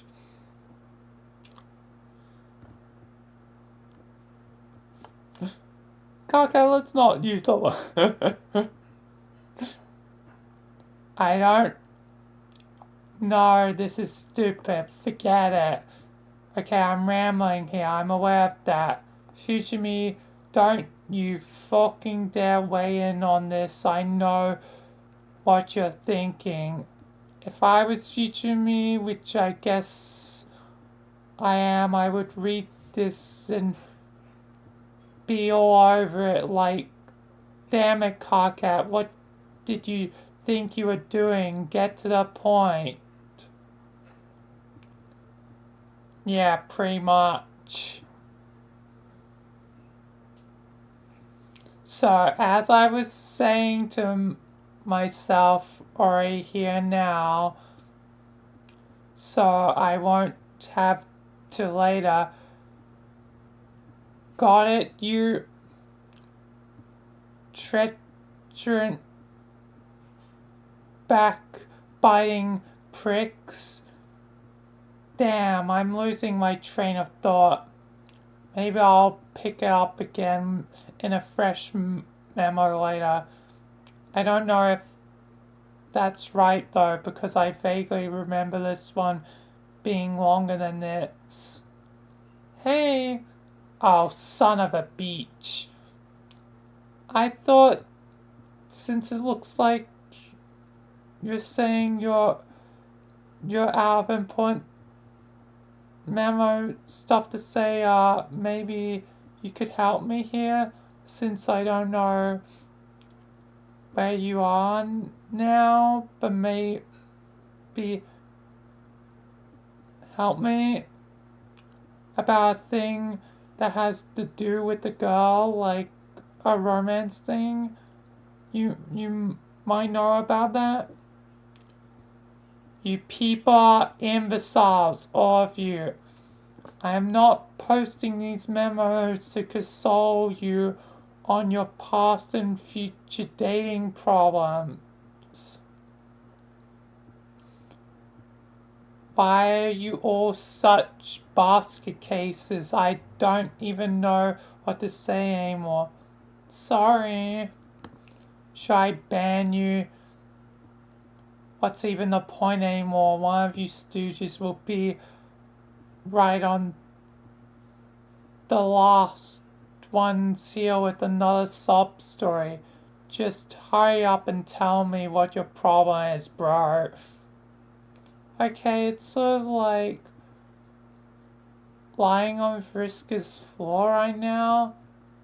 Like in a block lying down. Because I can't walk. Oh no. Shot, really? You can't be serious. When did this happen? Yeah, anyway, she tried to kiss me. Well, she didn't try, she actually did, and then kind of dropped me. And also, we are wearing costumes. I'm not explaining this well. This is so fucked up. What have you gotten yourself into? And now to make it a lot weirder, there's an angry voice in my head. I don't think it's Rufio this time. Rufio's not that angry. He's also imaginary. Like a fake made up friend. And like the way fairies are. God. Actually, I remember reading this bullshit or skimming alleys. How could I forget? More loony block theatre, and here I am drawing the curtain so you guys like a dope. Anyway, I think Friska's upset about it, and she's not talking or anything. What do I do? Okay, well, I can advise you and stuff, but do you realize this is a public bulletin? We should have this chat in private. Everyone can read this, even her. I mean, Fork. She was just here talking. You dummy. I know, I read that, but that's future her, which doesn't seem so bad. Maybe future her can read this, and I guess. No, I'm sorry about it. I didn't mean to hurt feelings.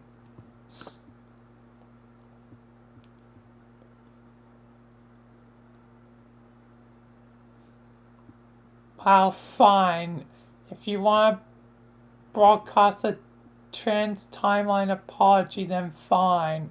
But you should realize the future's kinda wide open thing. I mean, she could read this like 2 minutes in the future as well as 600 hours. At that point, you would essentially be talking to present her, completely defeating the purpose of your spineless message in a bar apology. Oh yeah, I didn't really think of that.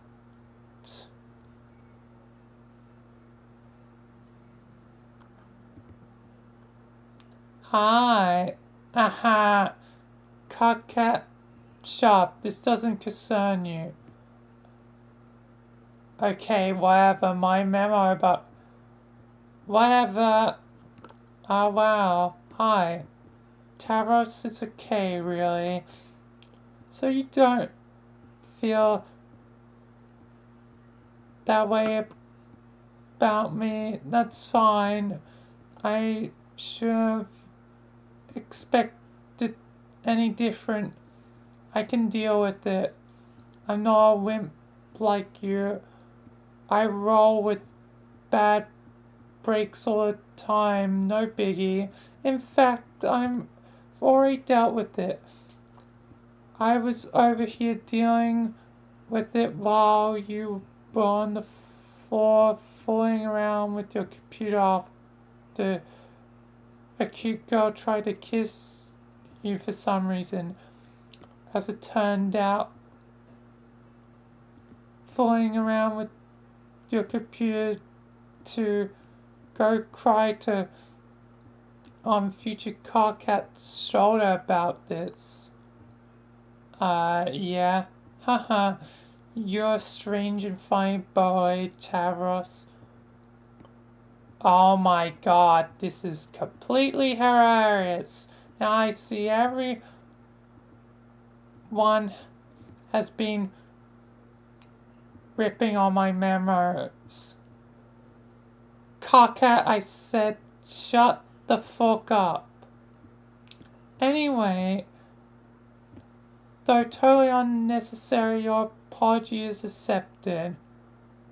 Okay, now pick yourself up off the floor so we can go wring some fucking treasure out of this miserable magic rock.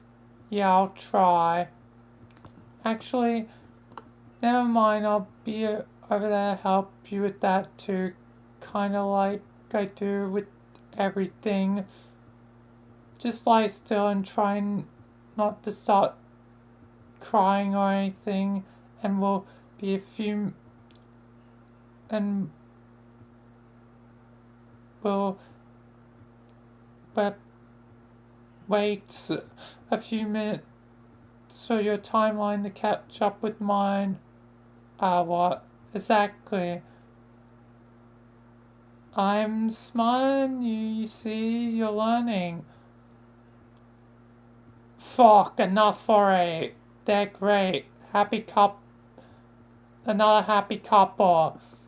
In whatever hideous quadrant this short pairing will sustain. Now, off you go. Holy hell, this is exhausting. I don't even know what I'm talking about anymore. Okay, maybe I'll take a minute to collect my thoughts and get back on topic here. No, you won't. This one is practically nauseating in retrospect. I'm shutting this down. Future Carcat managed to do it. Okay then. Hey, Ron.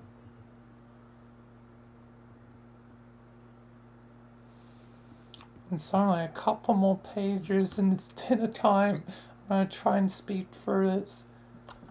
Get up, Ron. Get on those goddamn jelly legs of yours. Go kiss the girl. I said get ye ass up and go kiss the girl, you pipsqueak.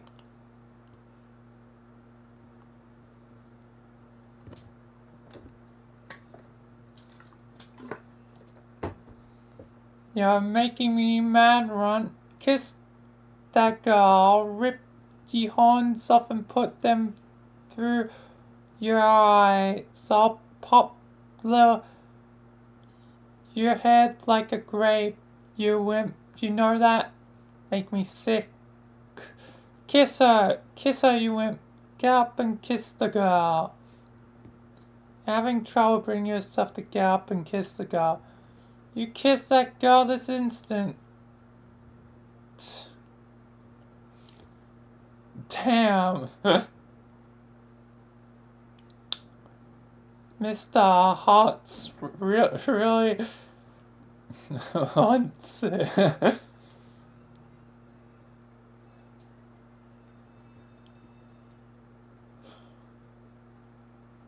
Anyway.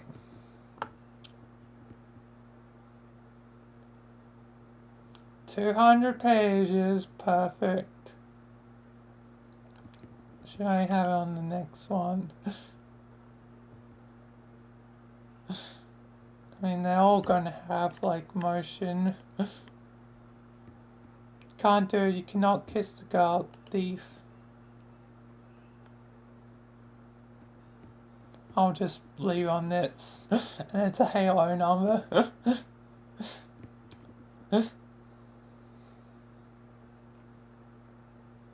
And that way it's not as flashy to start off with. It's more subtle.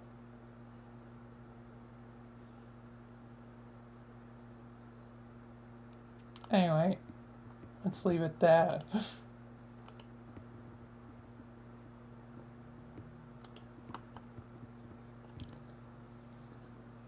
Because now it's dinner time and I've covered the 200 pages I wanted to cover.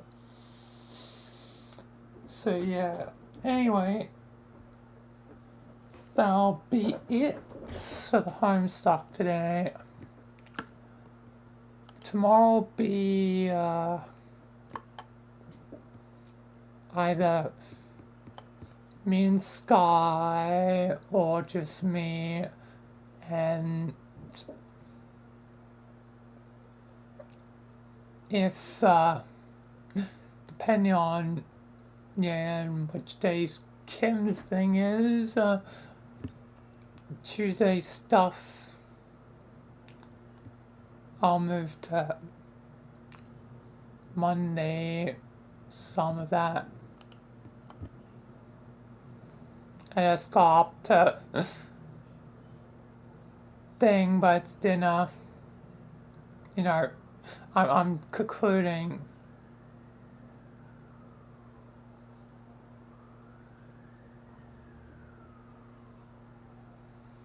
Yes, but I'm going to be having dinner first.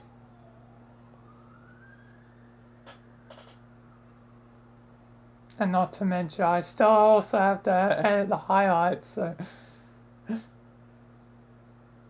I'll have to quickly do that first.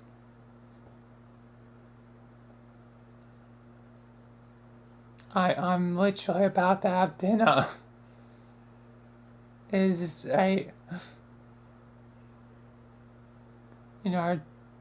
day, like, almost this point. I have no idea how long it was since I was informed about dinner.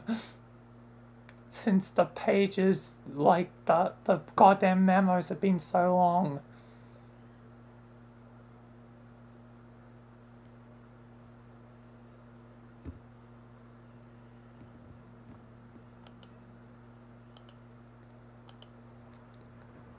But anyway, where was I with my train of thought?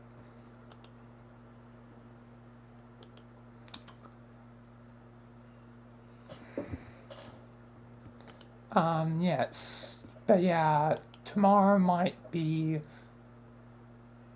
mix of Tuesday stuff, like, on Monday. But yeah, that'll be it for now. So, thank you all for watching. Thank you if,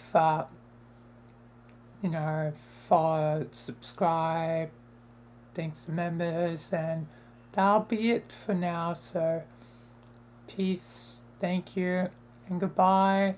Till next time. And yeah, more Homestuck eventually in time.